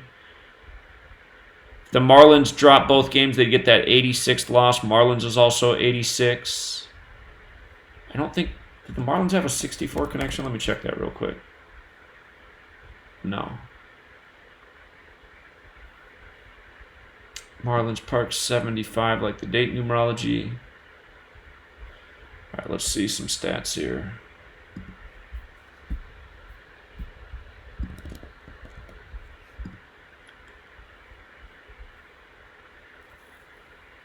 DeSclafini's 35 and 35. It's not going to help us. Miami's also 36, so he can get the 36th win or loss. And let's see his record away. 16 and 14 away. Color? I was going to also say with the Marlins, the pitcher could become 5 and 11, and 5-11 hit off the. Yeah, the prime number is 11, the 5th prime. So, yeah, that does jump out. All right, good deal. All right, appreciate it. Okay, yeah. So, that's one thing. Alcantara so far, he's got the best riddle for the Marlins today, but there is a narrative there for the Reds to win both these games, do the sweep. All right, let's see what he's done against the Marlins.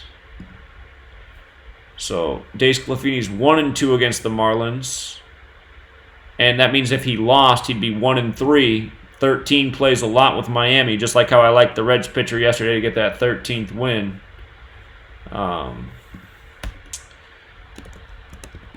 DeSclafini can fall to 1-3 versus Marlins. M equals 13. And what do they call it? Marlins Park? Yeah. Let's see. He's 0-3 at Marlins Park in 5 career starts, 8 games. Well, that sucks because that means he could also do a 1-3 that way. DeSclafini is 0-3 at Marlins Park. So again, he could pull off the 13 that way. Coming 1-3 there. All right, let's look at Alcantara. Alcantara has struggled since the All-Star break. 6-14. His next, Ohio's 47, the 15th prime.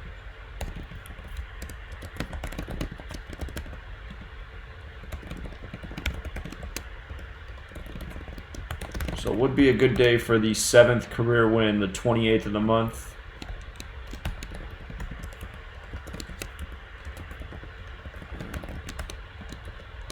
Alcantara can improve to 5-11 for season. 11, the 5th prime number. Okay, we're going to have to look at the head-to-head records here for these teams, but hold on, I got to do a few more things with Alcantara.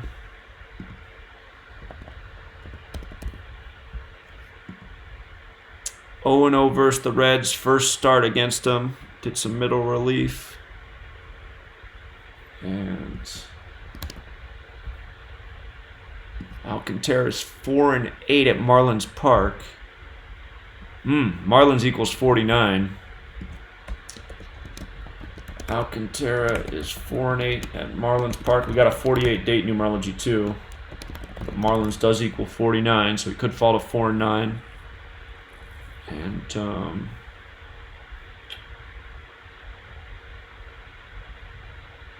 all right, let's check the head-to-head for these teams.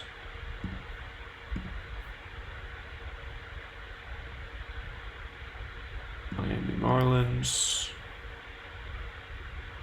91 and 116. Now, if I'm not mistaken, Cincinnati Reds is 92, so their next win is 92. So 91, 116. If they won, they'd be 51 and 51 at home. Cincinnati is 51.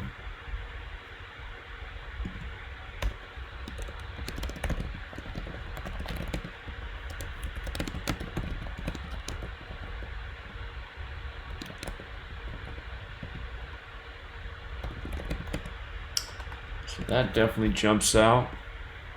Let's see about this year.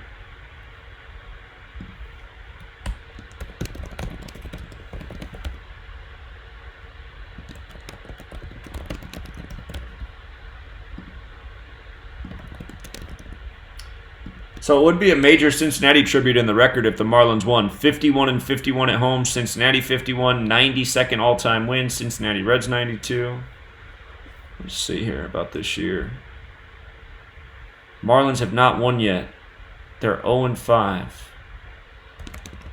Reds could fall to 5-1 versus Marlins.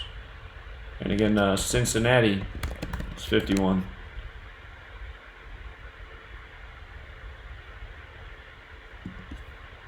All right. The one thing my mind is struggling with is the fact that if the Reds won both, they'd get to 27 away wins because that's a big number in Miami.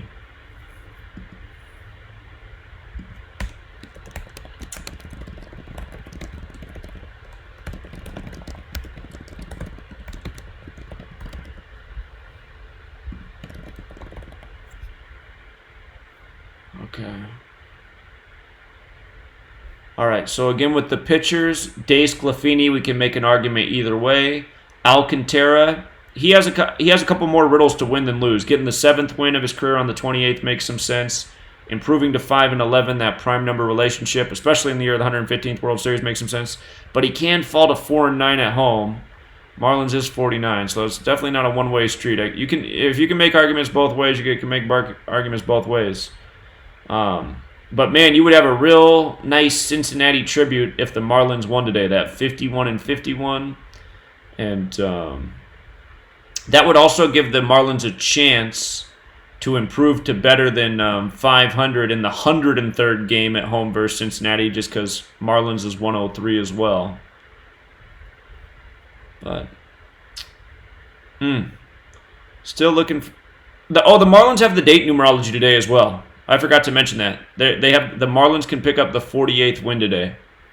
So Marlins do have date numerology on their side. And that would give the Marlins a chance to get their 49th win on the 49 date at home tomorrow. So the date numerology is there for the Marlins.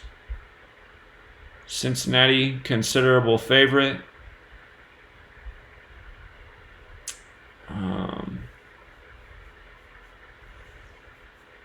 I'm sure I'm not missing something with that 12.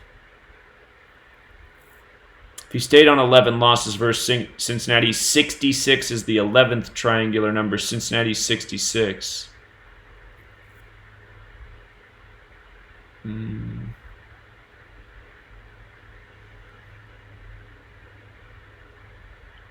It's tight, but yeah, the Marlins ultimate Cincinnati tribute with the win.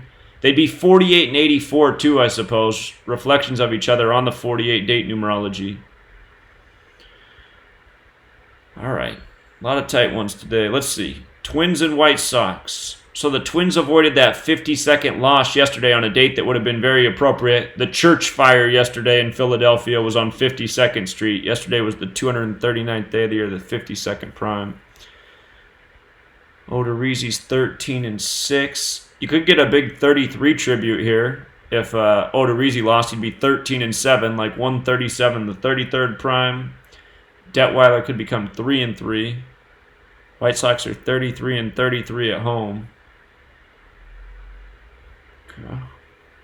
Twins next away wins 42. I imagine they'll get that because White Sox is 42. We talked about that yesterday. Twins to win the series. So, let's see. Odorizzi.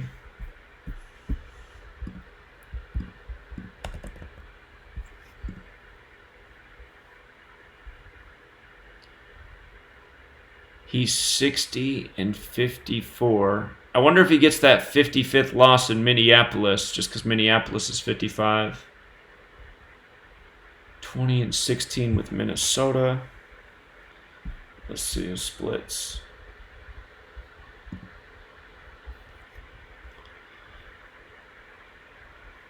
Oh, 33-27. He's away 27. So he can get his 28th win or loss today. That doesn't help us. That's away. He's 2-3 versus the White Sox, so he could also become 3-3. Interesting how that number's showing up everywhere. And what's the name of their park? Guaranteed Rate Field. That's right.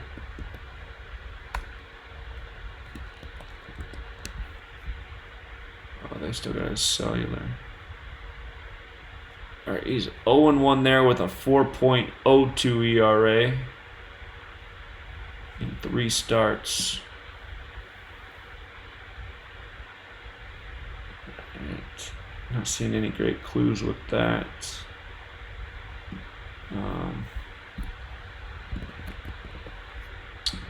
Detweiler. 20. Ooh. Detweiler could pick up his 46th career loss today in Chicago. So let me jot that down here.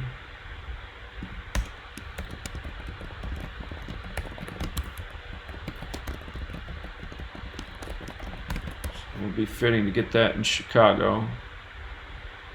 Doesn't have to come today, though. There will be another opportunity.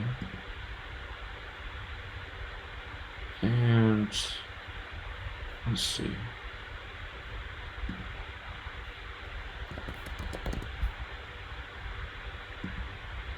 He's 1-0 versus the Twins in his career. 1 career start, 4.22 ERA.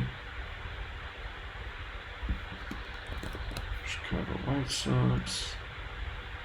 He's 2-2 at home. Twins is 22 and 32. So if you won, he'd improve to 3-2.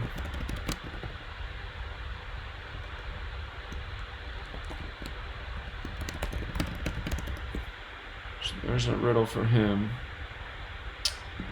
What about up here? He's 19 and 18 at home.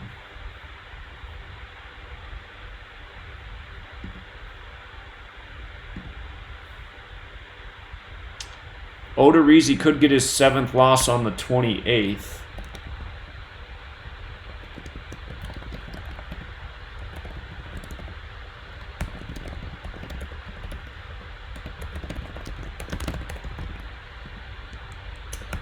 If Odorizzi lost and Detweiler won, you'd have 33 tribute. Not sure what that would be, but 137 33rd prime. Odorizzi would be 13 and 7. Detweiler would be 3 and 3. Sure I'm not missing something here. Chicago White Sox. White Sox do have that 74 connection. 33 often comes together with 74. That could be the reason for the 33 thing.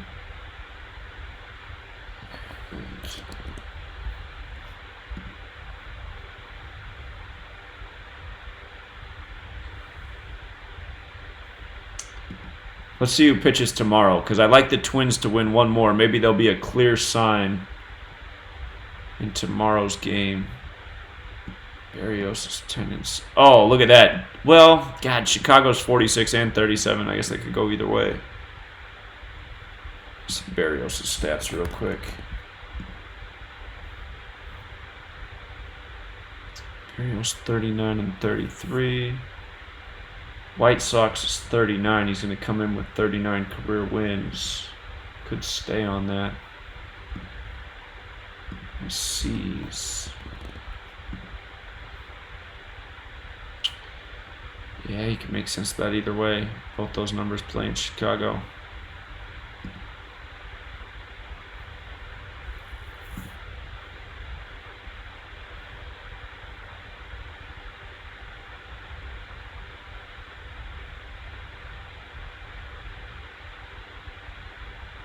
Okay.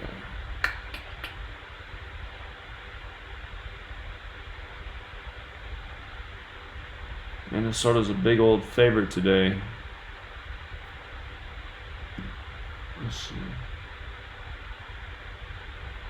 I got to see who these guys play next. That's the other thing I need to check out.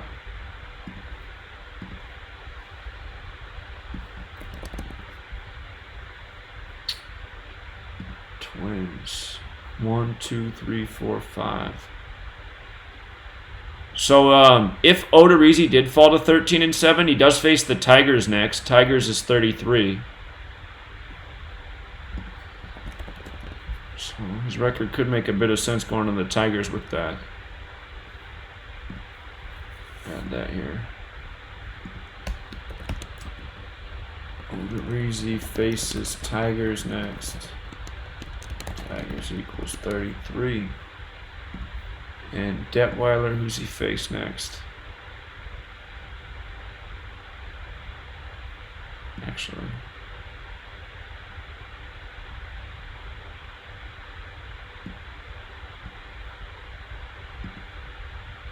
I'm sure Twins will end up picking up that 44th win in Detroit. Detroit's 44. 4-game series. Okay, let's see.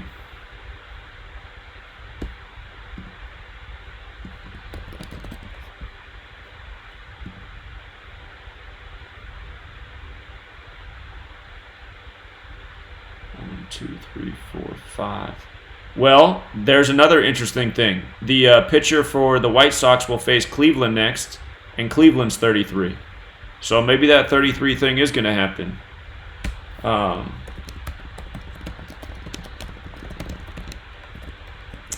Because it just seems odd how it could line up like that. The 13-7 and the 3-3 coming in 33-33 at home. Twins looking like they're going to win one more in the series. So I'd say the White Sox got a shot here. Both pitchers face a 33 team next, and both of them could have records that are in connection to 33. Again, 13-7's like 137, the 33rd prime. Detweiler can be 3-3.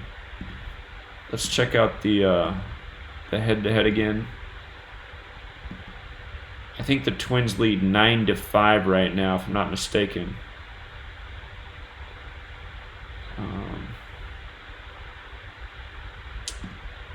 Let's see here. Chicago White Sox, Minnesota Twins. They're on 503 losses at home, the 96th prime. And if the Twins lost today, they would be 9-6. And does White Sox equal 96? No. White Sox equals 42. The divisors of 42 add up to 96. Let's see. 9-5. Let me make sure that's right.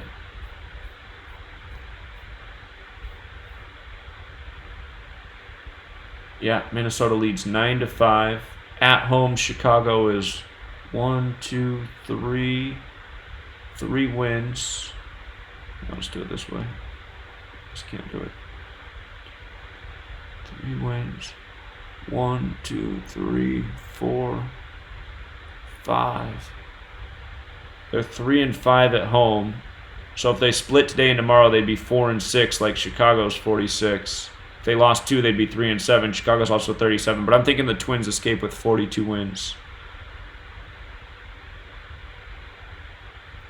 Chicago. Oh, I did mention that yesterday that they could fall to 3-5 because Chicago's 35. So it does make sense.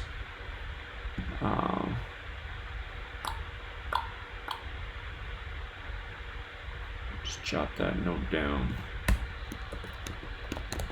Chicago is 3-5 at home versus Twins. Chicago's 35, 37, 46.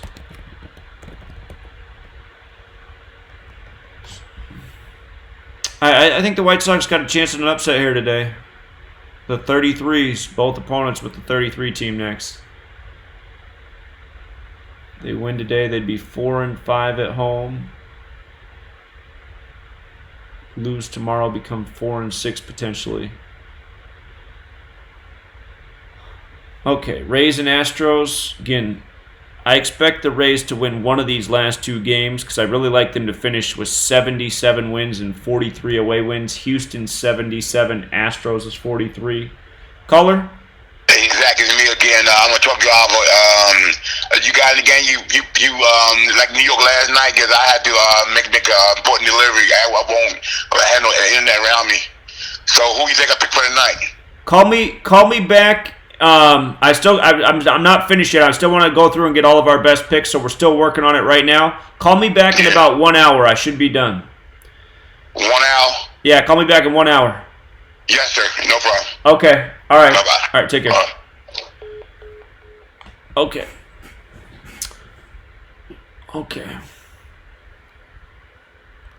All right, so Rays and Astros. The Rays should win one of these next two games.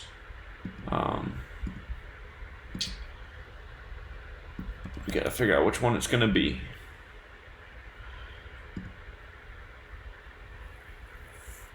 So Yarbrough, he's got a nice little record there.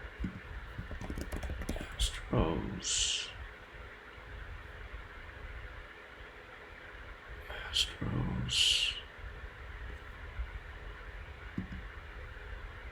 All right, let's look at see the head-to-head. I don't think they've played each other that many times. Houston Astros, Tampa Bay Rays. It's going to be the 59th game. The Astros are 23-35 versus the Rays. And 14-17 at home. Let's see. Tampa Bay's 47, the 15th prime. Rays is also 18, so I think that'll be 15-18 here before long. Houston's 2-3 versus Tampa Bay this year.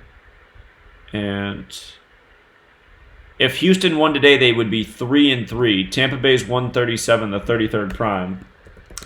Houston is 2-3 versus Tampa in 20.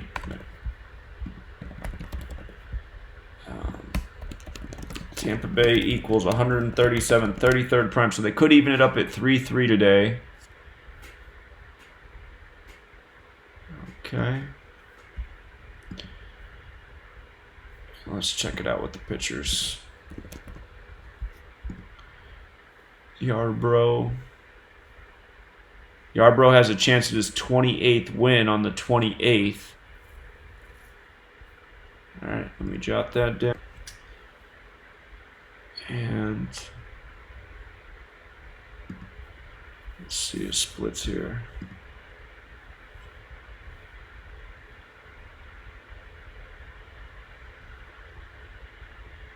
He's 11. No.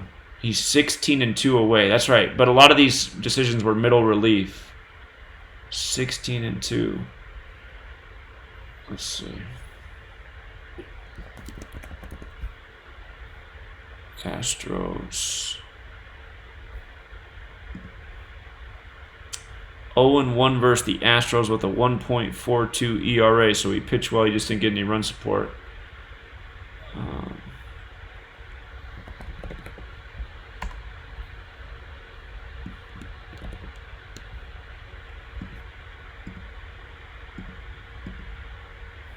Maybe he's never pitched there. Doesn't look like he's pitched at Minute Maid Park. Yeah, first time pitching there. All right, and he's going up against Garrett Cole.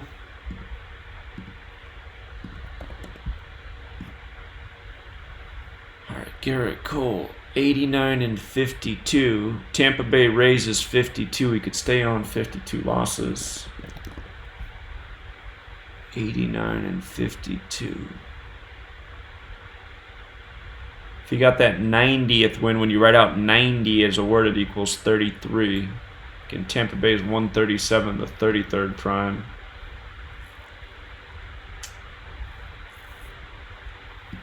Let's see here. Cole. What am I doing? His home record. 43-23 at home. Tampa Bay Rays is 43. Let's see. He's 0-2 versus the Rays with a 2.84 ERA. So he hasn't pitched bad, just hasn't gotten any runs, which is interesting because normally his team hits in a bunch of runs.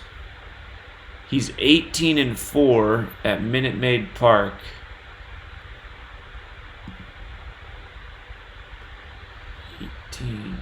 Rays is 18.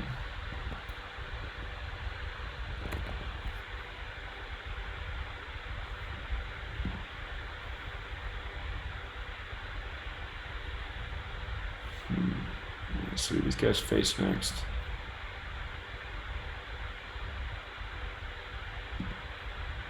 If Cole lost, he'd be 15-6, like 156. When you write out 33 as a word, it's 156. Again, Tampa Bay's 137, the 33rd prime. All right, hold on. Who do they face next? 1, 2, 3, 4, 5. Rays face the Orioles next. So Yarbrough faces the Orioles next. How many career wins did he have again?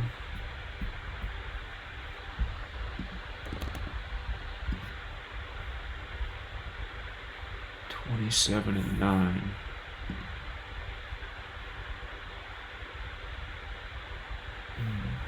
Again, Yarbrough's going for that 28th career win on the 28th.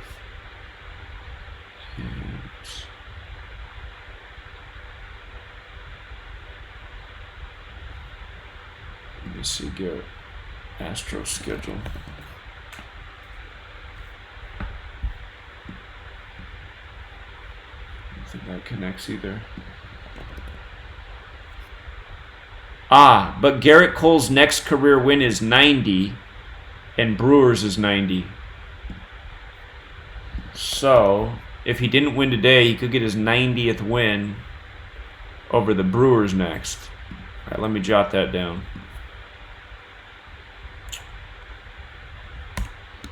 Cole's next career win is 90.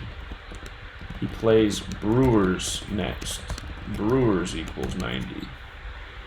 So that doesn't mean the Astros will lose today. It could be a no decision type of thing. Let's see who's pitching tomorrow, because I really do think the Rays are going to pull out one of these games here. Greinke's on the mound tomorrow. We don't have the Rays pitcher.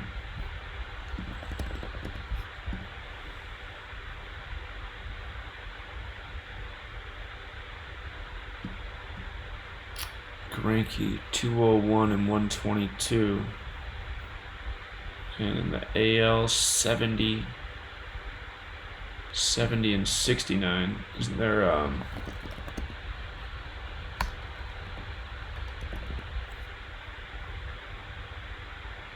Astros is 70. If he lost tomorrow, he'd be 70 and 70 for his career pitching in the AL.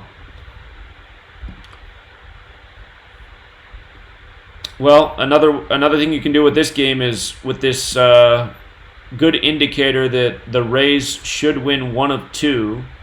You could wait on today's game. Of course, you're going to want to get the Rays as the underdog. So if they won today, you'd miss out on the lucrative bet. But that could also be a strategy, because if you make a bet on the Rays today and they lost, and you bet on them tomorrow to win and they win, you're still going to come out ahead because they're going to be a good payout. So I don't see any. We do see that Yarbrough can get his 28th career win on the 28th of the month. That could be it. You know what? I just thought about one other thing. Cole could fall to 15 and 6 on the 28th. If you write out 28 as a word, it's only 28 and 33 that when you write out his words, they sum to 156 using the alphabetic order. So it would actually be a good day of the month to fall to 15 and 6. So, but again, I really like the Rays to win one of these next two games, and that could be the strategy. Take them today, take them tomorrow. And you can also do them as parlay multipliers. There's a number of potential upsets on the board today. So We did see that if Houston won today, something for Houston is if they won today, they would be 3-3 versus Tampa Bay this year. Again, Tampa Bay is 137, the 33rd prime. I'd say that's the best thing going for Houston to win today. But I really like the Rays to win one of the remaining two. The conservative approach is to sit out today's game. If the Rays lose today, I think that makes them a good bet tomorrow. Because, again, getting that 77th win, Houston 77, Astros 43.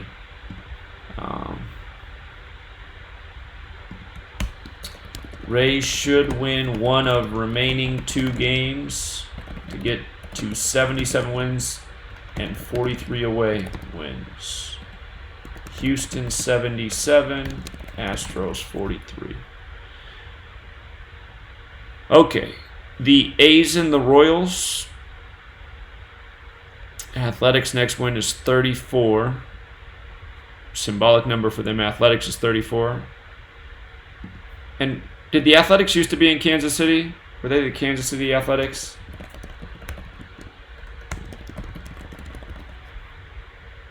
So, makes sense why they'd get the 34th symbolic win over Kansas City.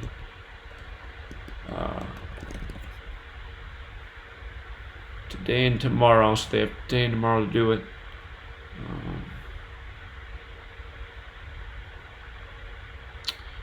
If the Royals lost both their remaining games, they'd get to 43 home losses. Athletics is also 43.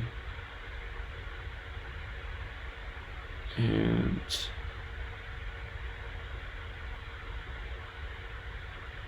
the A's do have the date numerology going against them today. It is a 30-date numerology. They could pick up that 30th loss.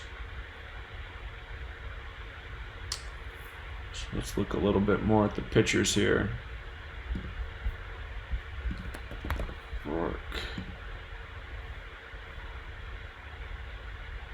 Rourke 72 and 62. And Royals does equal 63 if I'm not mistaken. Oh no, it's 36. 36.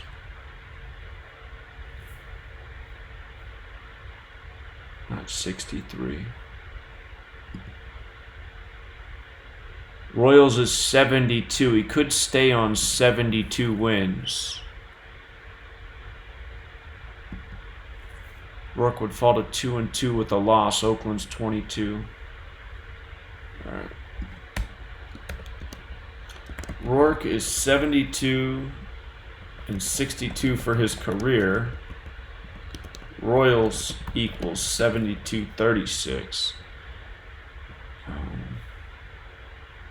Again, the A's do have the date numerology going against them.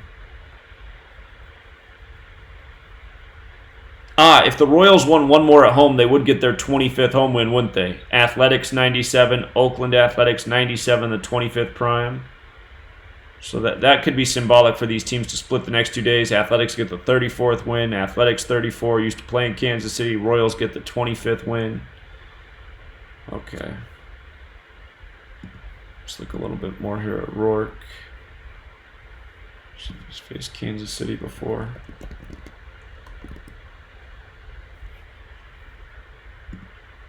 Rourke's 1-0 versus Kansas City. 2.25 ERA. He pitched at Kauffman Stadium, yeah. He's 1-0 at Kauffman Stadium. So he doesn't have a lot of history, but he's been successful in his limited appearances. And Junis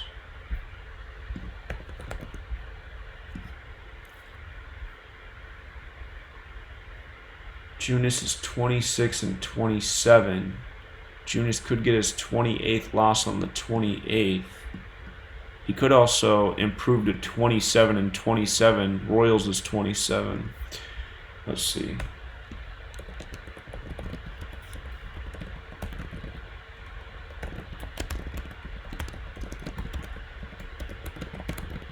'27 is a special number in baseball too. Again, 27 outs per team. MLB's 27. So being 27 and 27 as the Royals pitcher To me, that holds a little bit more weight than picking up the 28th career loss on the 28th of the month. Let's see. Judas.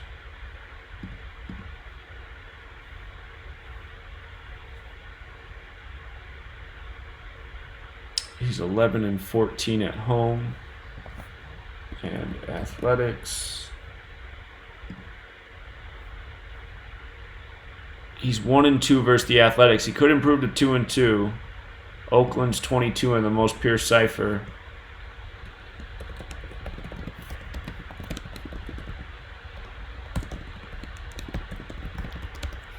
So there's a shot there with that. And let's see what he is at Kauffman Stadium. He's 11-14 at Kauffman Stadium. It's not going to help us out. I forgot to check out Rourke's away stats. Whoops.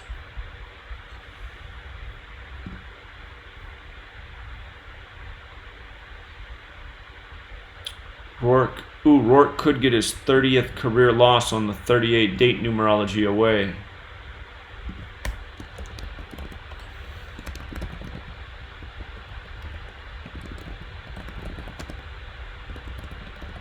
So the 30 goes against Oakland in 2 ways.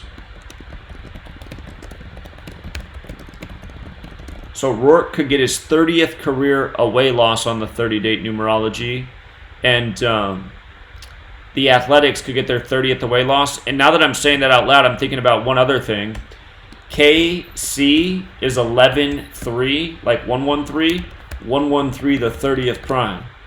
So it would be a fitting day for the Athletics to get the 30th away loss and Rourke to get his 30th career away loss. Interesting how that lines up. And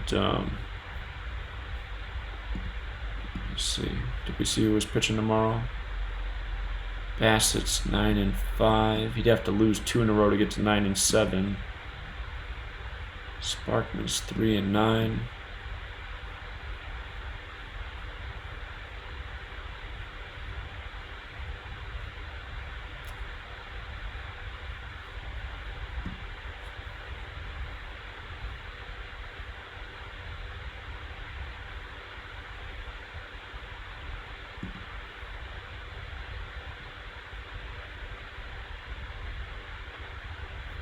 Hold on, let me look at one more thing with Rourke.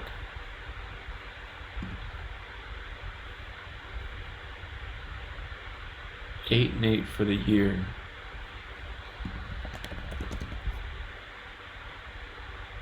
Okay.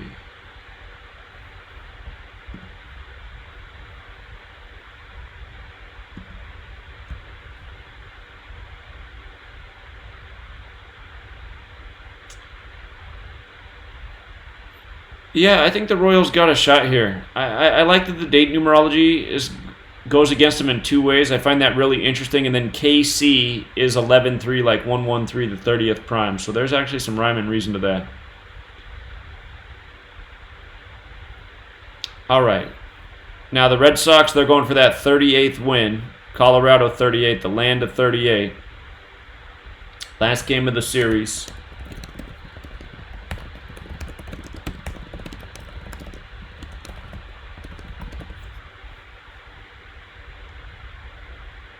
It's very rare that when a 38 riddles on the board with a Colorado game that it doesn't happen. The Red Sox would also stay at 28 away losses on the 28th.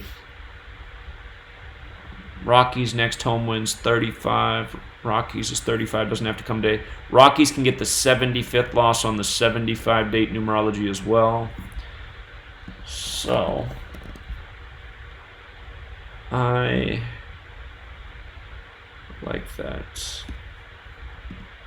Score was 10-6 yesterday. All I could say about Rodriguez is he could become 15-6. Like when you write out 28, it's 156. But I'm not going to give a riddle like that more weight than 38 in Colorado. 38 in Colorado.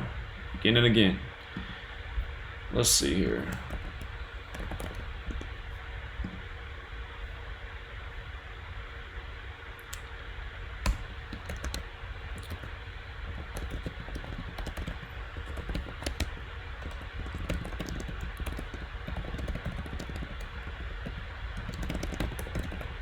So that's a perfect record with the date numerology for Rodriguez.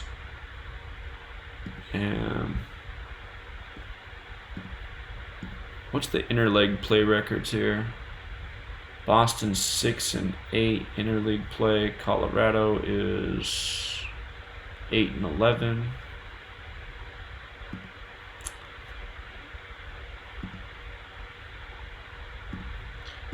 Rodriguez.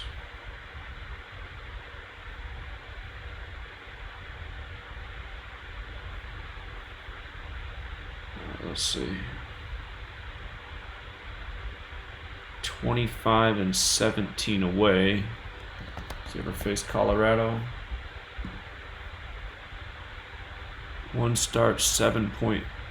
I wonder if he's pitched at Coors Field before.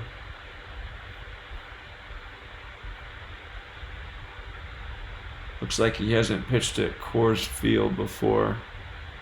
He has struggled against the Rockies in limited action. All right, what about Lambert? I remember the caller earlier made a point about the Gematria, Peter Lambert. He said it was 72, and the Rockies could get their 72nd win. So that is interesting. All right, Peter Lambert, 23. He can fall to 2 and 5 for the year. Coors Field's 52, the reflection.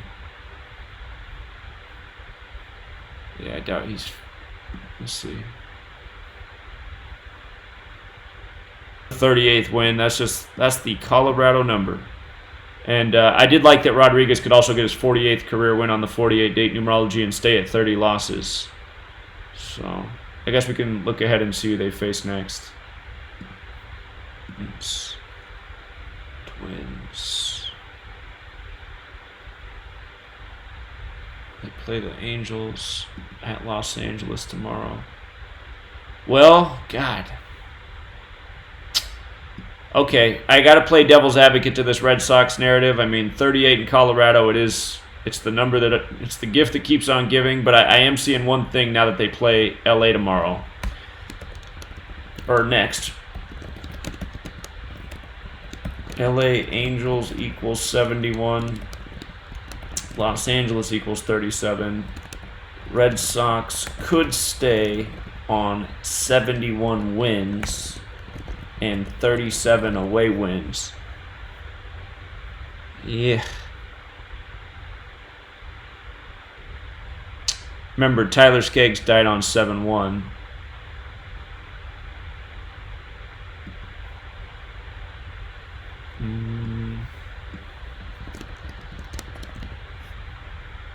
LA Angels 26.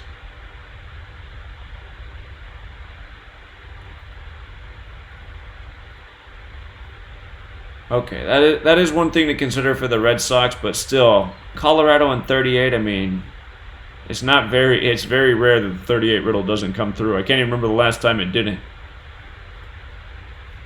The Rockies have been one of the best teams to this year because of how often 38 comes up.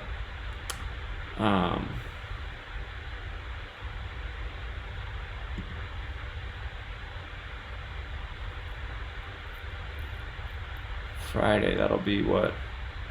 The 30th. 38, 57, 77 date numerology. Boston and Red Sox 77.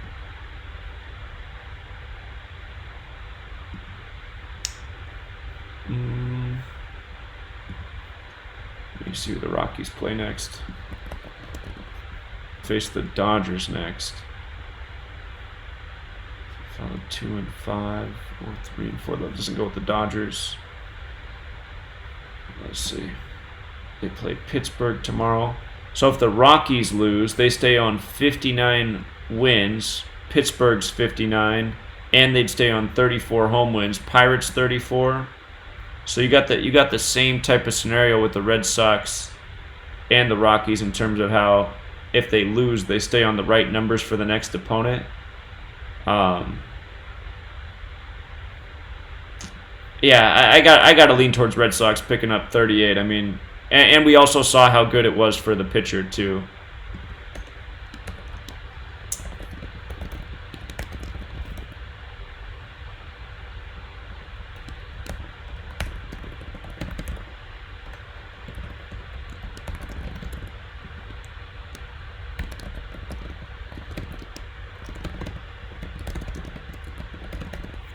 Okay. Yeah, the 38 just looks too good. And Rodriguez's record's perfect, too, with the win. All right, could the Dodgers get upset tonight? Kenta Maeda with a loss would be 8-9. Los Angeles Dodgers is 89. Dodgers could pick up the 30th away loss on the 30-date numerology. They could also pick up the 48th loss on the 48 date. And from the Padres' perspective, they could stay on 36 home losses. Dodgers is 36, or they could pick up that 37th. Los Angeles is 37. But it looks like the Padres got a decent narrative here because you've got double date numerology going against the Dodgers. Plus Maeda makes sense.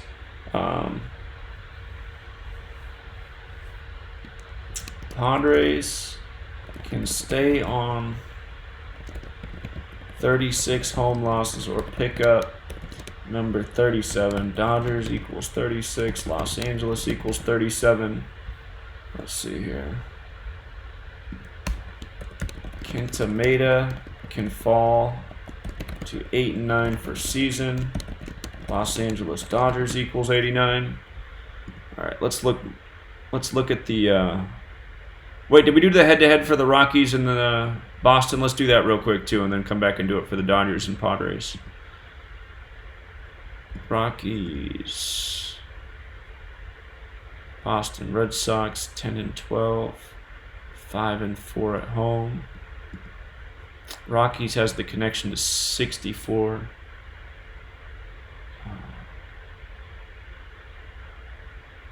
Just think about that. Boston, Massachusetts is 55, so let's see.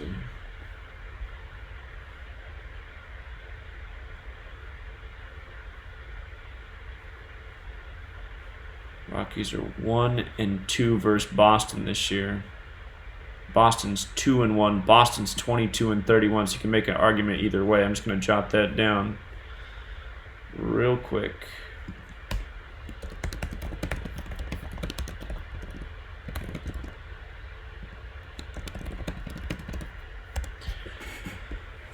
Okay, so that you could make an argument either way with the head-to-head. All right, San Diego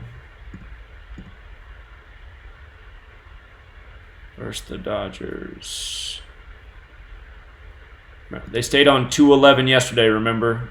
On the 47 date numerology, 2-11, the 47th prime. Loading up the games here. Should just take a second. I want to see the record this year.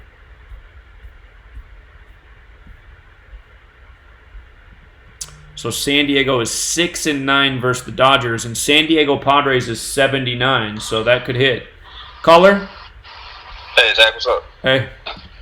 I'm just calling in. The last game I was looking at was the Oakland game, and I had to go back to work. I just wanted to know if you found any clear-cut games yet. Say that again? Have you found any clear-cut games yet? Because I think I stopped watching when you hit the Royals game. I had to go back to work. But I was just calling to see if you found any clear-cut games. I know you like Milwaukee, but at the same time you weren't too sure about it. So I just wanted to know if there's any. What's your favorite pick for today? So I'm still finishing up, and I'm going to review it. As I'm right now, you called me. I'm looking at the Padres and Dodgers game, and I see a lot of reason for the Padres to upset the Dodgers today. Dodgers have double date numerology going against them. They can get the 48th loss of the season on the 48 date. They can get the 30th away loss on the 30 date. Kenta Maeda can fall to 8-9 on the year with a loss. Los Angeles Dodgers is 89, like 8-9. And I'm also seeing the Padres can improve to 7-9 versus the Dodgers this year, and San Diego Padres is 79. So I'm still going to look at it a little bit more, but just all that on the surface is looking pretty good for an upset. So okay, yeah. All right, yeah. These games today look very. A lot of games can go either way, which makes it very hard. Yeah, there's a lot of tight riddles today. I am leaning on the Red Sox picking up that 38th away win in Colorado, just based on how much Colorado puts out 38. Eduardo Rodriguez, the pitcher, if he wins today, he'll get his 48th career win on the 48 date and stay at 30 career losses on the 30 date as well. The Rockies' narrative to win that game would be to become 2-2 versus Boston this year, just because 22 plays a lot with Boston. But I still like the Red Sox getting that 38th win. So okay, I'll tune back in there. All right. Yeah, no problem. See you. All right. Okay, so San Diego can improve to 7-9 versus Dodgers. San Diego Padres is 79. And there it is right there. San Diego Padres 79. So let's see here. Padres would be a nice payout today as well. There's quite a few games that the caller earlier who said that there's a lot of upsets on the board. He's right. San Diego Padres is also 83, which is the 23rd prime, and the San Diego pitcher could improve to 2 and 3 today. The thing that could go against him is he could become 1 and 4 as well. LA's 13 and 14. So we'll look more at the pitcher stats here, though. I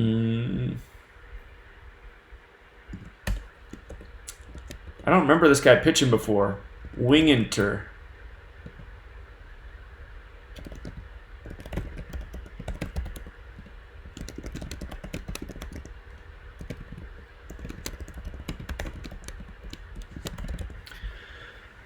All right, let's look deeper at the pitcher stats. Oh, hold on. I want to see the games at San Diego, too. San Diego 1 and 2.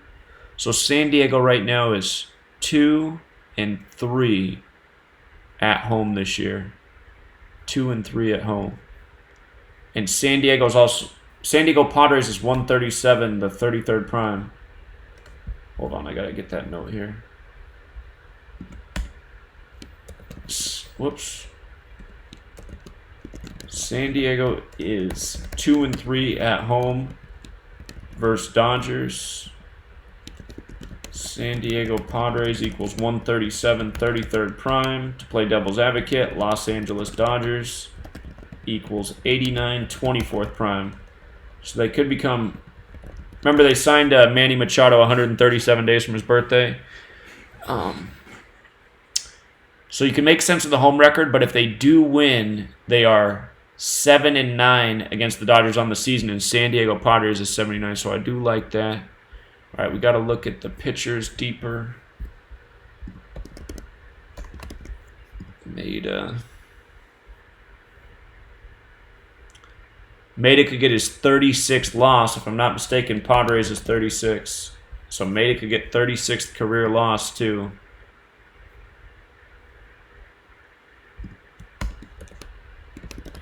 Can pick up 36th career loss.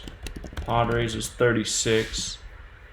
And let's see his away splits and what he's done in San Diego. Away. 19 and 18 away.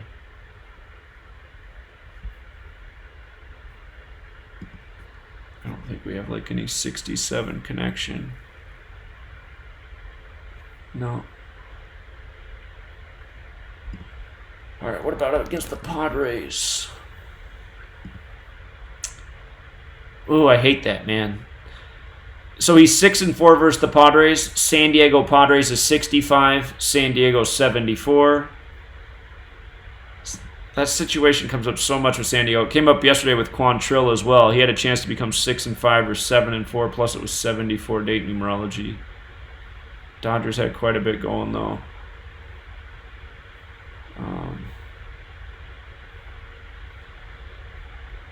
Let's see.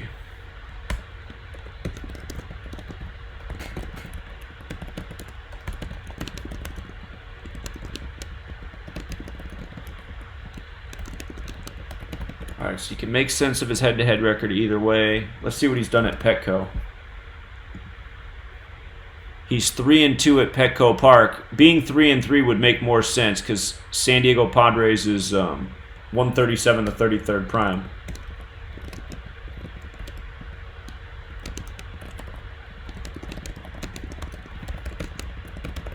And let's see what there is for this Winginter guy. I don't recognize him. I think he's a middle reliever starting. Maybe he's just going to pitch an inning today or something. So yeah, this is going to be his first career start. So I'm not going to put a lot of weight on his stats. The fact that, because he's probably only going to pitch 1 inning. I have a feeling this is some bullpen by committee type of thing. And you know what? Since he's making his first career start, let's see how it syncs up with his birthday. Jackie Robinson, Dodgers. It's 135 days after his birthday or his 136th day of his age. Guess I can see what his name equals. Anthony James Wingenter. Trey Wingenter. He's pitching on the 75 date numerology, making his debut. So there's something up with that. Most pure ciphers, 75.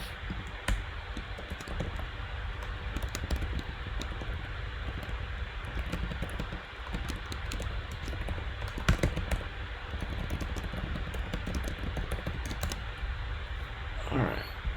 I don't think... Petco Parks 105, he's born on the 105th day of the year.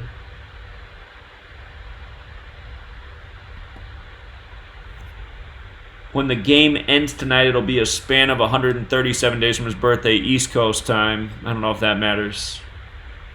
Be a day ahead.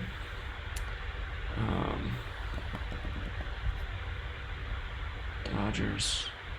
But yeah, to me it looks like the Padres got a pretty decent narrative to upset. Date numerology goes against the Dodgers in two ways. Ken Tomeda's overall record goes against him. He can get that 36th career loss. Padres can improve to 7-9 on the year.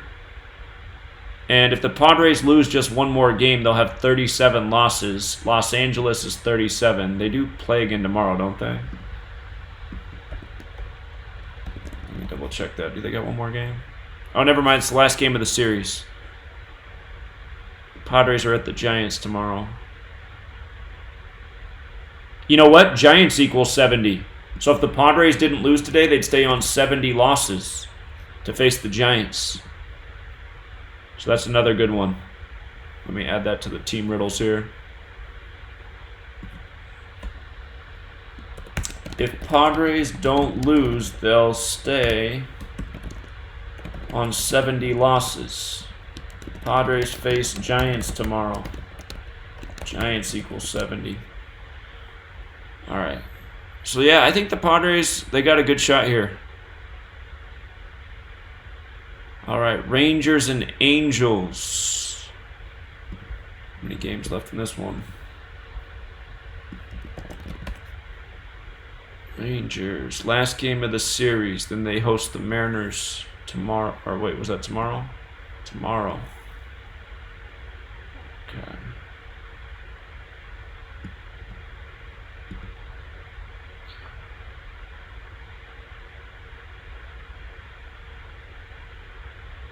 None of these numbers are screaming out at me about this game. I see Emmanuel Case could improve to 2-2. Angels is 22 or fall to 1-3. LA 13. I want to start here with the head-to-head record for the division.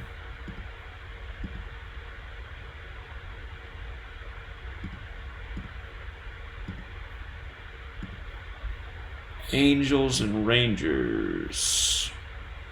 261, 200 at home. Give it a second here while it loads up. I want to see the head-to-head this year.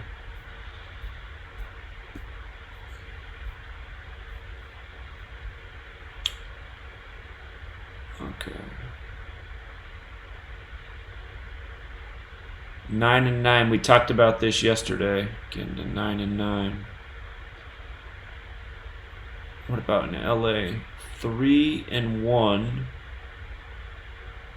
5-2, 6-2 at home right now.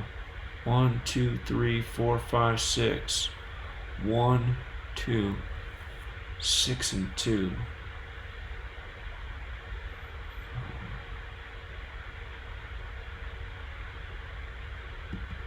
What was the score of yesterday's game?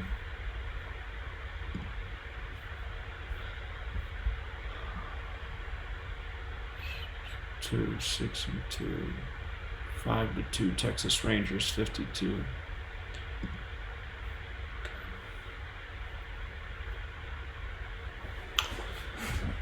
All right. Yeah. I don't think this guy has much to go off of. Whoops, hit the wrong thing.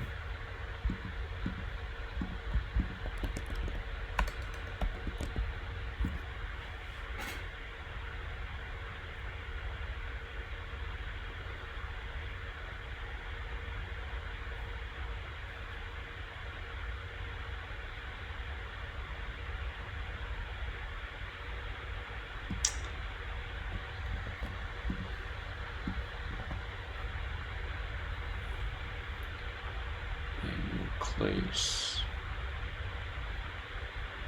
His name's 43 in the most pure cipher. His team could get the 43rd loss.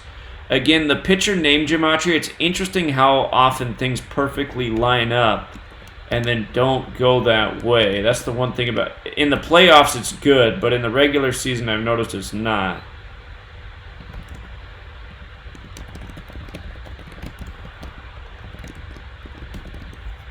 Hold on, was there something with the date numerology with this game?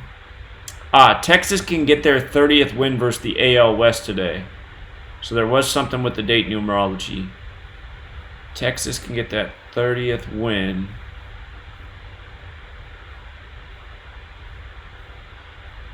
Let me see.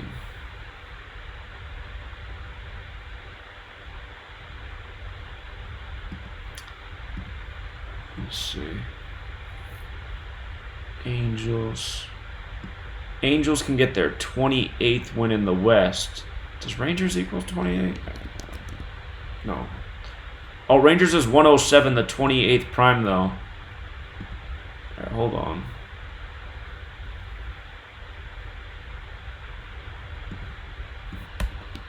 Angels can pick up 28th win versus AL West on 28th of month.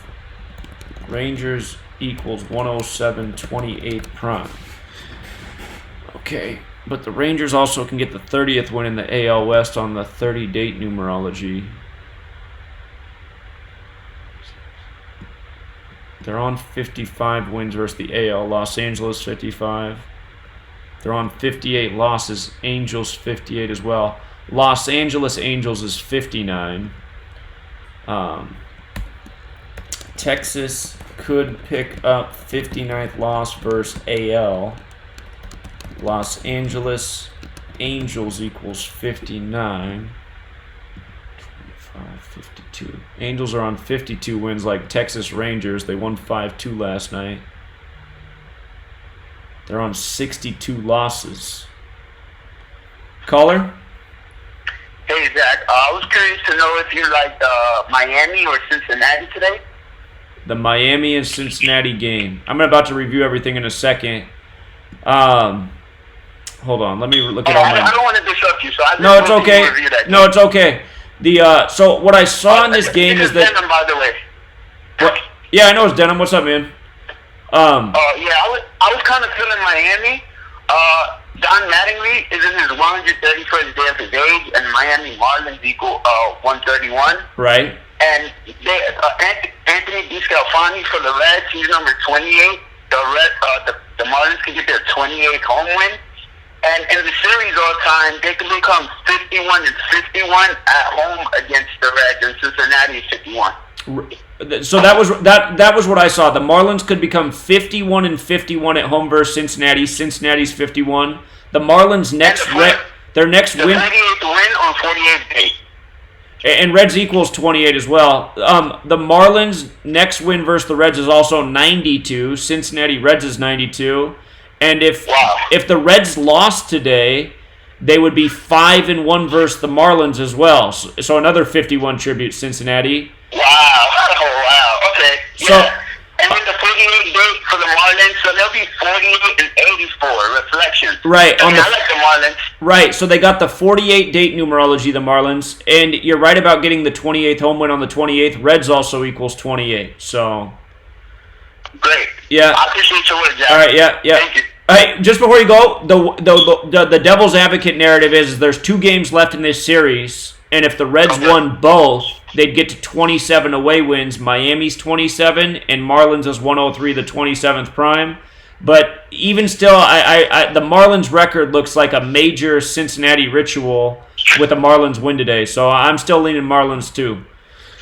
And I find it sort of interesting that it's the 208 games between the two and how they can pick up their 28th home win. On the 28th, right, and Reds is 28, yep.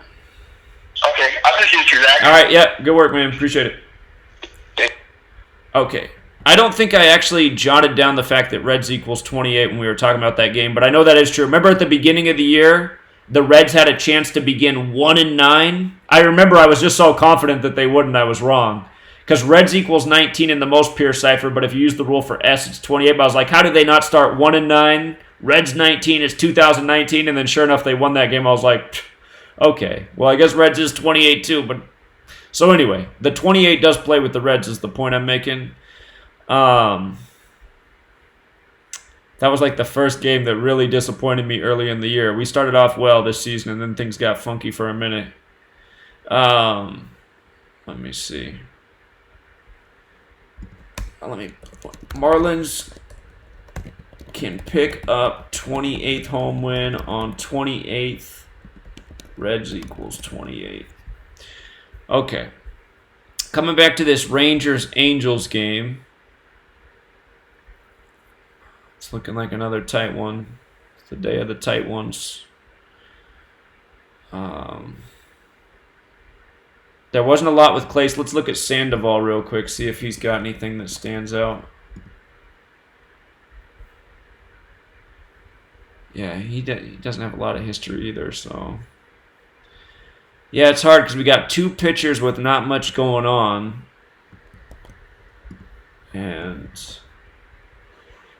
Patrick Sandoval, 239, the 52nd prime.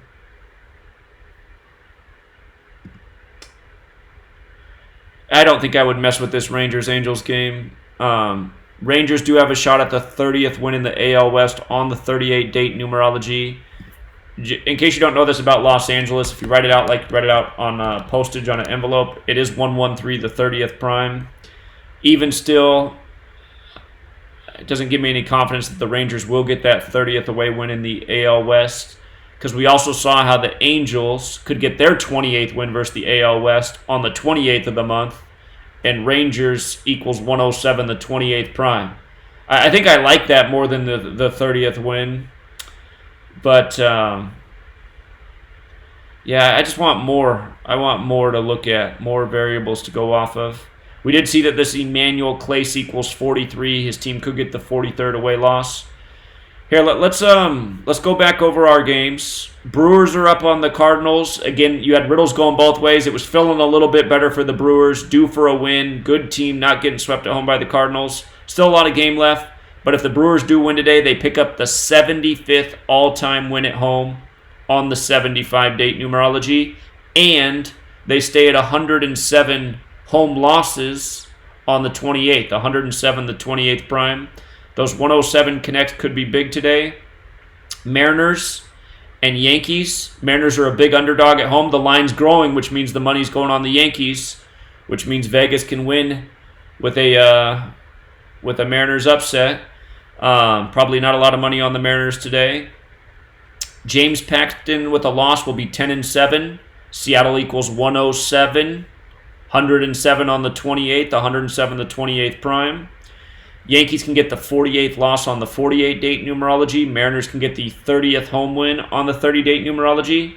And I just want to throw out there that sometimes I wonder if there's something about 48 in Seattle that I don't know. Like, for example, Seahawks equals 48. The only Super Bowl they ever won was Super Bowl 48. There might be something about 48 in Seattle that I've never identified before. So you got the date numerology on both sides. You got Paxton making a lot of sense with a loss. What else did I note about Paxton? There was something else. He used to pitch for the Mariners.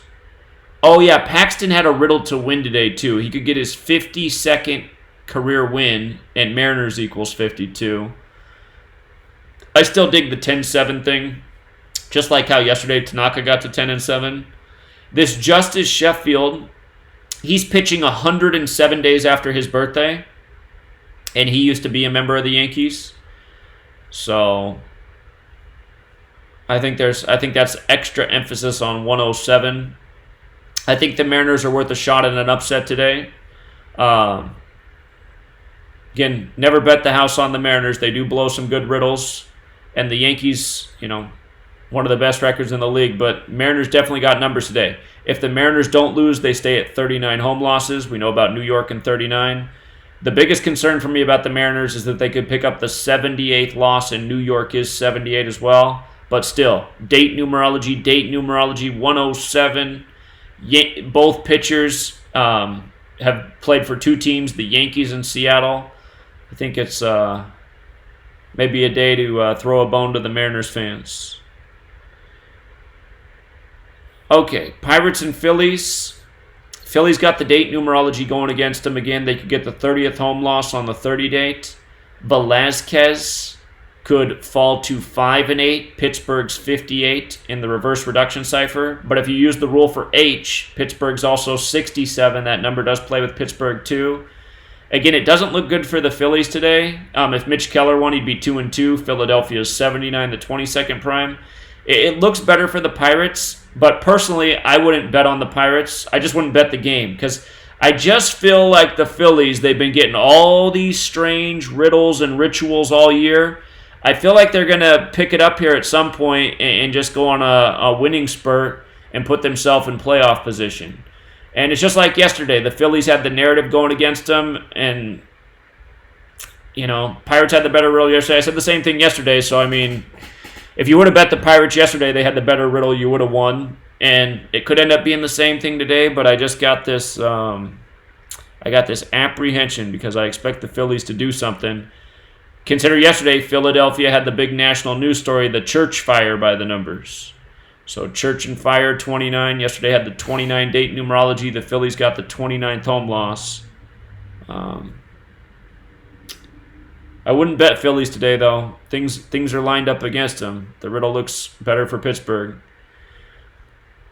I said yesterday, I think the Orioles have a good shot to win one of two games. They won yesterday. That means they're probably not going to win today. If you wanted to do a Whoa! Did somebody bet big on the Orioles? Because this line came way down. It was 400 and something before for the Nationals. Now it's 380. Caller? Hey, so you were talking about the 48 with Seattle. So the stuff that stood out with that, aside from the 48 that you were referencing with the Seahawks, that's in reverse full reduction cipher. In that same cipher, War Games, which took place in Seattle, that's also 48. Internet, Seattle's known for all these internet companies, especially with Microsoft and Amazon right here. That internet is 48, and Freemason is 48. Right, and they're on the 47th parallel. Yeah. So I just wanted to add that. Okay, yeah, I guess it's the 42nd state as well. Freemason's 42, so it could be something like, good thoughts. Appreciate it. All right. Thanks. Okay. Scherzer today, if the Nationals were going to get beat twice by the Orioles, which would surprise me, Scherzer would fall to 9-6, and Orioles is 96. And then the other thing we saw going for the Orioles today, the Orioles do have a riddle to win. It's just hard for me to imagine them beating the Nationals twice. The Nationals could pick up the 48th all-time loss versus the Orioles on the 48 date numerology today. So they picked up the 47th on the 47 date. Maryland's 47. They could pick up 48 on the 48 date. So the Nationals' next win versus the Orioles is 42. Orioles is 42. The letters DC, if you do the Sumerian cipher, are also 42, like Freemason. The district named after the Freemason. So I'd do a $1 parlay bet today with Orioles, Mariners, some of these other upsets. You could turn $1 into 20 or more dollars if they came through. So small amount to risk, potential big amount to pay out. But I wouldn't bet the Nationals because they don't pay anything. It's not even worth it. They probably will win. Scherzer probably will get to 10-5, like Nationals is 105. But he could be 9-6. Orioles 96. So the Braves and the Blue Jays game. If the Braves lost today, they would be 6-7 versus the American League. Braves equals 67, and their next American League game will be against Kansas City, which equals 67. The Braves could also pick up the 28th away loss on the 28th of the month. This is another potential upset on the board. I didn't see anything really definitive with the pitchers in this game. So,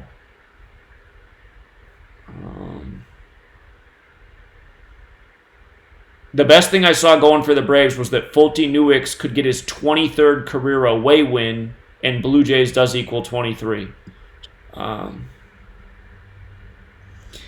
Okay, so Blue Jays got a shot, but Fulty Newix, 23rd away win versus the Blue Jays, that has rhyme and reason to it. That's a number that plays a lot with the Blue Jays. Blue Jays 23 in the most pure cipher.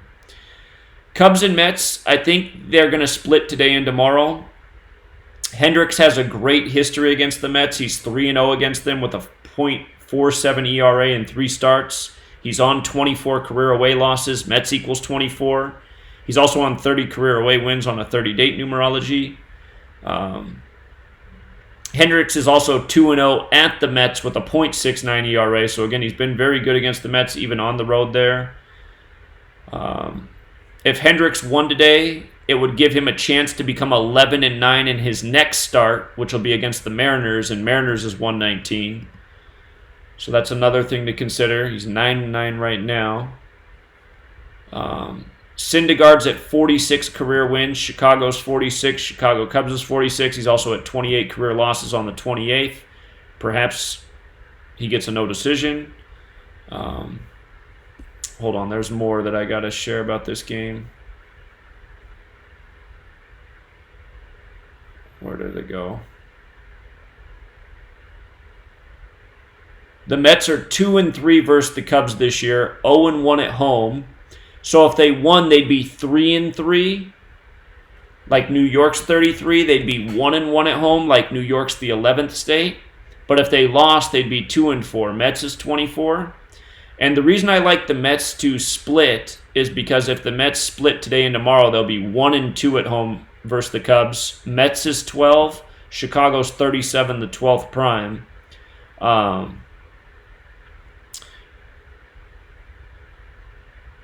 TV star race car dead. That's the second celebrity death I've seen pop up today in the headlines while decoding. Okay. If the devil's advocate narrative is if the Cubs won both games today and tomorrow, they'd stay on 39 away losses in New York, and the Mets would reach 27 home losses. Cubs is 27. So I am conflicted on this game. The pitcher who has the better narrative to win, in my opinion, is Kyle Hendricks. But the team head-to-head record, there's a real possibility the Mets improve to 3-3 or fall to 2-4. Both numbers play with the Mets a lot. So personally, I'd probably sit this one out and wait till tomorrow. And God, even tomorrow, tomorrow it could be a little bit muddy too. So, but tomorrow I think we'll have a better read than we do today based on what happens today. We could even get a clue in the score. The Indians and Tigers, we talked about this yesterday. Indians should win at least 2 out of 3. They could possibly win all 3. If they win 2 out of 3, they'll get to 78 wins and 37 away wins. Tigers is 78. Detroit's 37.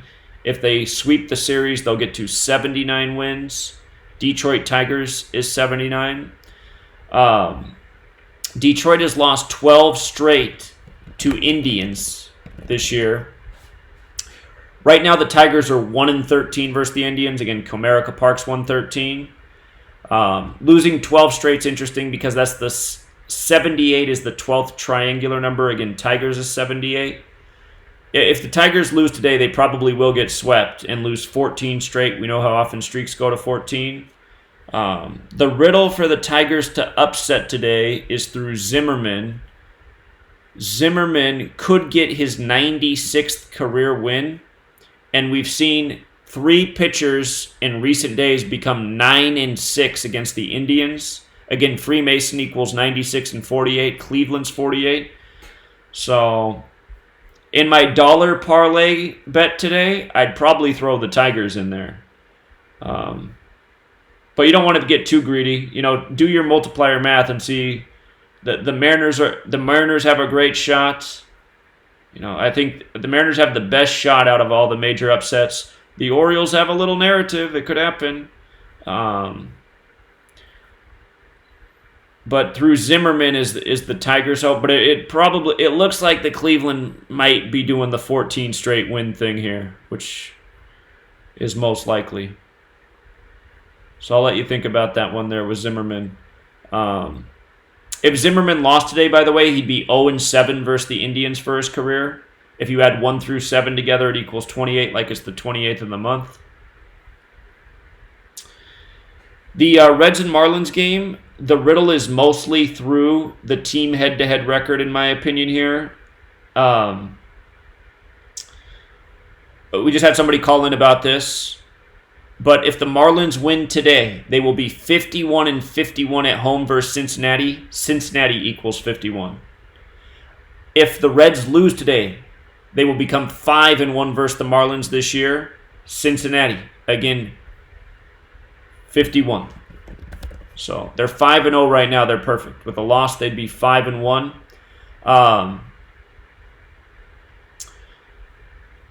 If the Marlins do win today, it'll be their 92nd win versus the Reds. Cincinnati Reds equals 92. And if Alcantara were to win, he'd be 5-11. Prime number relationship, 11 the fifth prime. The devil's advocate narrative is that if the Reds win today and tomorrow, they'll get to 27 away wins. Miami equals 27 and Marlins equals 103, the 27th prime. Also, Reds would be 7-0 versus Marlins this year, and Cincinnati Reds is 70 in the most Pierce cipher. So, again, there's just a lot of tight riddles today. Some days are this way. That's why it's good to be selective, but just trying to be as thorough as possible so we don't miss anything. Just looking immediately today, I see a huge Cincinnati tribute with a Marlins win. And if the Marlins do lose today, I suspect they will, get beat tomorrow again by the Reds as well. So just realize that if you do lose on the Marlins today, if you take them, you can probably get it back with the Reds tomorrow because they'd have a strong riddle to pick up that 27th away win and become 7-0 versus the Marlins. Okay. Chicago is 3-5 at home versus the Twins by losing yesterday. Chicago's 35. If they lost 2 more in a row, they would be 3-7 at home. And Chicago is 37. If they split today and tomorrow, they'd be 4-6. Chicago's also 46. I think there's reason to believe there will be a split because I see the Twins exiting the series with 42 away wins. White Sox is 42. The pitchers in this game, I didn't talk about the pitchers for the Reds-Marlins game. It's you got riddles going both ways for wins and losses for both pitchers. If Alcantara did lose today, he would be 4-9 at Marlins Park. Marlins is 49, so the pitchers make it tough in that game. In the Twins and White Sox game, both pitchers, Odorizzi and Detweiler, both of them will face opponents for their next starts that have 33 connections. Odorizzi will face Detroit. Tigers equals 33, and Detweiler will face Cleveland. Cleveland's 33. So notice if Odorizzi loses, he's 13-7, like 137, the 33rd prime number. And if Detweiler wins, he's 3-3, like 33. So both of them would have 33 connections, and they both face 33 teams next. That stands out to me, especially since the White Sox come into the game 33-33 at home. And what was it about the head-to-head record again?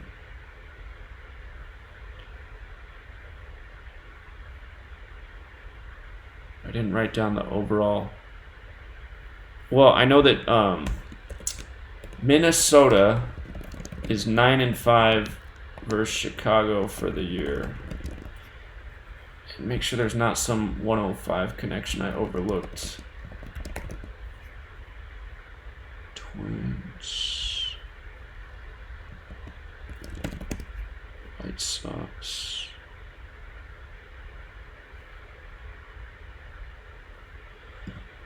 Okay.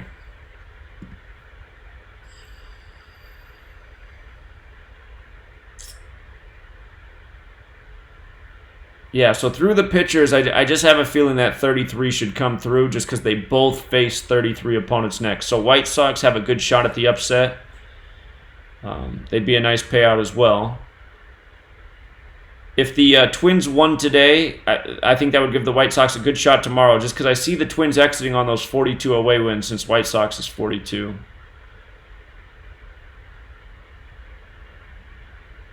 Okay, Rays and Astros. Again, I only think the Rays will win one game in this series. That's because they'll get to 77 wins. Houston 77, 43 away wins. Astros is 43, so is Tampa Bay Rays. It's the overlap number. Houston is 2-3 versus Tampa Bay this year. That means if they won, they'd be 3-3. Tampa Bay's 137, the 33rd prime.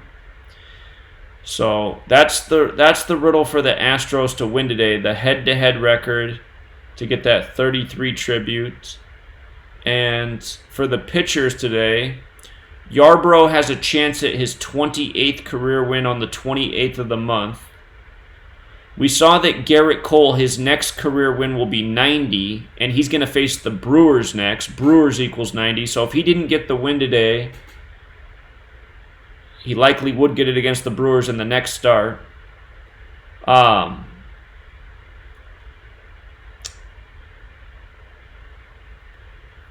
also noticed that if Cole did lose today, he'd be 15-6, kind of like 156.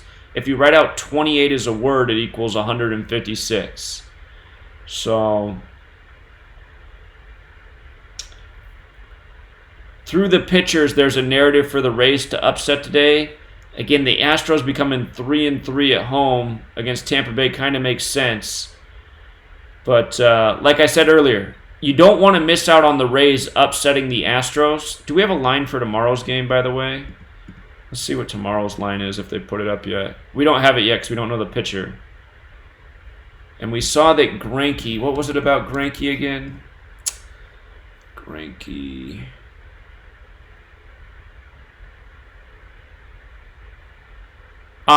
In the AL, if Greinke lost tomorrow, he'd be 70-70, and Astros is 70. I don't think Rays have a connection to 70. Yeah, they don't. Their field is 70, but it's in Houston. So, again, if you want to play it conservative, you could sit out tomorrow's game. If the Rays lost today, I'd like the Rays a whole lot tomorrow, even without even knowing their pitcher, just because I really like them getting to 77 and 43. But Rays should be a significant underdog tomorrow too.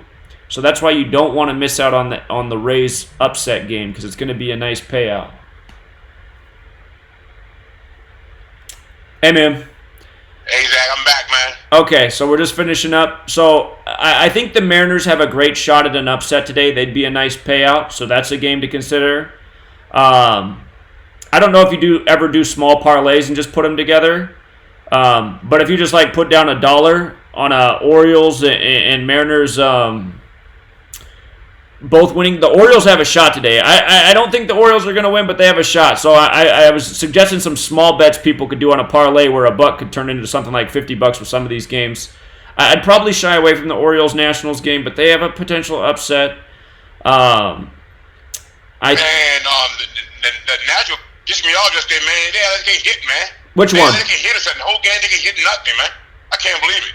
Well, I wouldn't have bet on the Nationals yesterday because the Orioles had a narrative yesterday. So, man, I review a video. You know, I do it 3-4 times when I drive. I review a video. Man, you said don't do it, man. I forgot you said don't do it. Yeah, man, I messed up. I could have $1,100, man. Yeah, it's okay. You'll get it back, man. Man. But the Mariners, their game starts in about 10 minutes. The Mariners have a real good shot at an upset today, and they would be a nice payout. There's a lot of tight games today. Let me see. Boston, you think Boston gonna win or Boston gonna win that Boston? I like Boston getting that 38th away win in Colorado just because of how much 38 plays out in Colorado. So, yeah, I'm leaning Boston there. I think the Padres have a great shot at an upset today, too. Dodgers can get the 48th loss on the 48-date numerology, the 30th loss on the 30-date numerology. Maeda can fall to 8-9 for the year. Los Angeles Dodgers equals 89. Maeda can also get his 36th career loss. Padres equals 36. And the Padres, if they win, they'll be 7-9 versus the Dodgers. San Diego Padres is 79. They'll be 7-9 for this season. So those are my favorite upsets today. I think Padres and Mariners. Exactly. Before I go, I have a question. So, is it college football? Is it easy or hard to do them games? Easy. Well, when you find so just like we did with Florida and Miami, we saw that the Florida coach could get his 80th career win and Miami Hurricanes equals 80. That's what I would do for college football. I would just find the games where the coach is going for the win or loss that corresponds with the opponent because those games come through at a high percentage. A lot of the other stats in college aren't real consistent, but the coaches, their win and loss records versus the opponents is a good measurement. Let me question for you, college. Where do you go for that? Do you go college though? Well, we'll have to do it Friday before all the Saturday games. So okay, so and we can also do it Saturday morning too. So yeah. Any good ones yet? For the weekend, good ones. I haven't even started. I haven't even looked yet. Okay, I'm here. I'm sorry, man. But you can do that. You can do that. Just practice yourself too. Use that calculator and just see. So what I do? Go to college. The other thing, like NFL, right? College football reference. Look up the coach's name and look up their records and see. Okay, and Gematria, right? What I do? I push the college name in it too. So you're going to type out the college names, right, and exactly. It's just like Miami Hurricanes equals 80. The Florida coach got his 80th career win by beating Miami. Okay, I'm going to do that. I'm going to do that, man. But today, I saved the NFL sheet. Remember the sheet you gave us? Right. I saved that, and I saved the MLB. I put on the bookmark. Perfect. So you will give us some more, ain't you? Oh, yeah, I'm going to keep working at it. Absolutely. Yeah, okay, man. I'm glad I joined you, man. You got to help me out, man. Get my money back, man. All right. I'm glad you're here. Okay, no problem, man. Right. I'm listening to you. No problem. Thank you, man. All right. Appreciate it. You go. Yeah, so ultimately there's a lot of tight games today. There are quite a few potential upsets on the board. So just remember, if the Indians win today, they should be lock city tomorrow to win 14 straight and get to that 79th win, I would imagine. Where was I at in the discussion? Okay, the Twins and the White Sox. They can do the 33 tribute if the White Sox upset. If the Rays don't win today, they should win tomorrow, but you don't want to miss the upset play on the Rays. So, Yarbrough can get his 28th career win on the 28th. And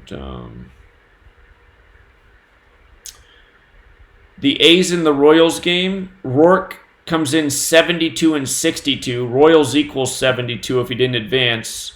If he got his 63rd loss, that's the reflection is 36. Royals is also 36. We saw that Rourke could get his 30th away loss, and the Athletics can get the 30th away loss, and I don't know why I can't talk. The Athletics can get the 30th away loss, and Rourke can get his 30th career away loss on the 30-date numerology. So I find that really interesting how that lines up. I like these teams to split these final two games. Royals can finish on 25 home wins. Athletics 97, the 25th prime. Athletics can get 34th away win. Athletics equals 34. Kansas City's the old home of the Athletics. So I think Royals got a decent shot there to upset as well. It's funny that most of the games we like today are the underdogs. It's strange how it's working out that way. That makes me scratch my head a little bit. But again, Padres got a nice upset narrative. Double date numerology against the Dodgers. Maeda has 2 strikes against him. This Trey Wingentert's his first career start. He's probably only going to pitch. Well, remember, his name equals 75. He's making his debut on the 75 date numerology. Also, if the Padres don't lose, they'll stay on 70 losses. They face the Giants next. Giants is 70. And the Rangers and Angels game I don't really want to mess with. I just don't see... I wrote the wrong thing here. Whoops. This guy who's pitching for the Rangers, his name does equal 43. His team can get the 43rd away loss. But a little bit dicey there. There's just not a lot to go off with the pitchers and not a lot to go off with the date numerology. We did see the Rangers could get the 30th win in the AL West. We also saw the Angels could get their 28th win in the AL West on the 28th. Rangers is 107, the 28th prime. So what I'm going to do is I'm going to organize the notes real nicely and post them. So you can again scan the information. Brewers again going for that 75th home win all time against the Cardinals on the 75 date numerology. They will also stay. If the Brewers do win, that could be a clue about 107 and 28 today. Because if the Brewers win, they're going to stay at 107 home losses versus the Cardinals on the 28th of the month. 107, the 28th prime. All right. Check the chat real quick before I go. All right. Looks like you guys are talking tennis. Okay. Serena Williams, I know Rambo's been calling into the radio show for some time now, saying he expects Serena Williams to win this tournament. He's done a lot of research on it, so I see you guys talking Serena Williams. Rambo's been big on Serena, and Rambo, he's thorough with his work. So, yeah, I'm going to wrap it up there. I'm going to post the notes real nice and organized so they're easy to go through. Be selective today. I think there are some good games up here, but a lot of tight ones. So tread with caution. And I'm not going to do the NFL tonight because I have my weekly radio show on TFR. But tomorrow night, we'll discuss some more NFL too. I'm going to try to do that every night that I can up until the start of the season. And I'm going to keep updating that packet. Make sure you got that packet bookmarked. All right, good luck, Truth Seeker. Till next time.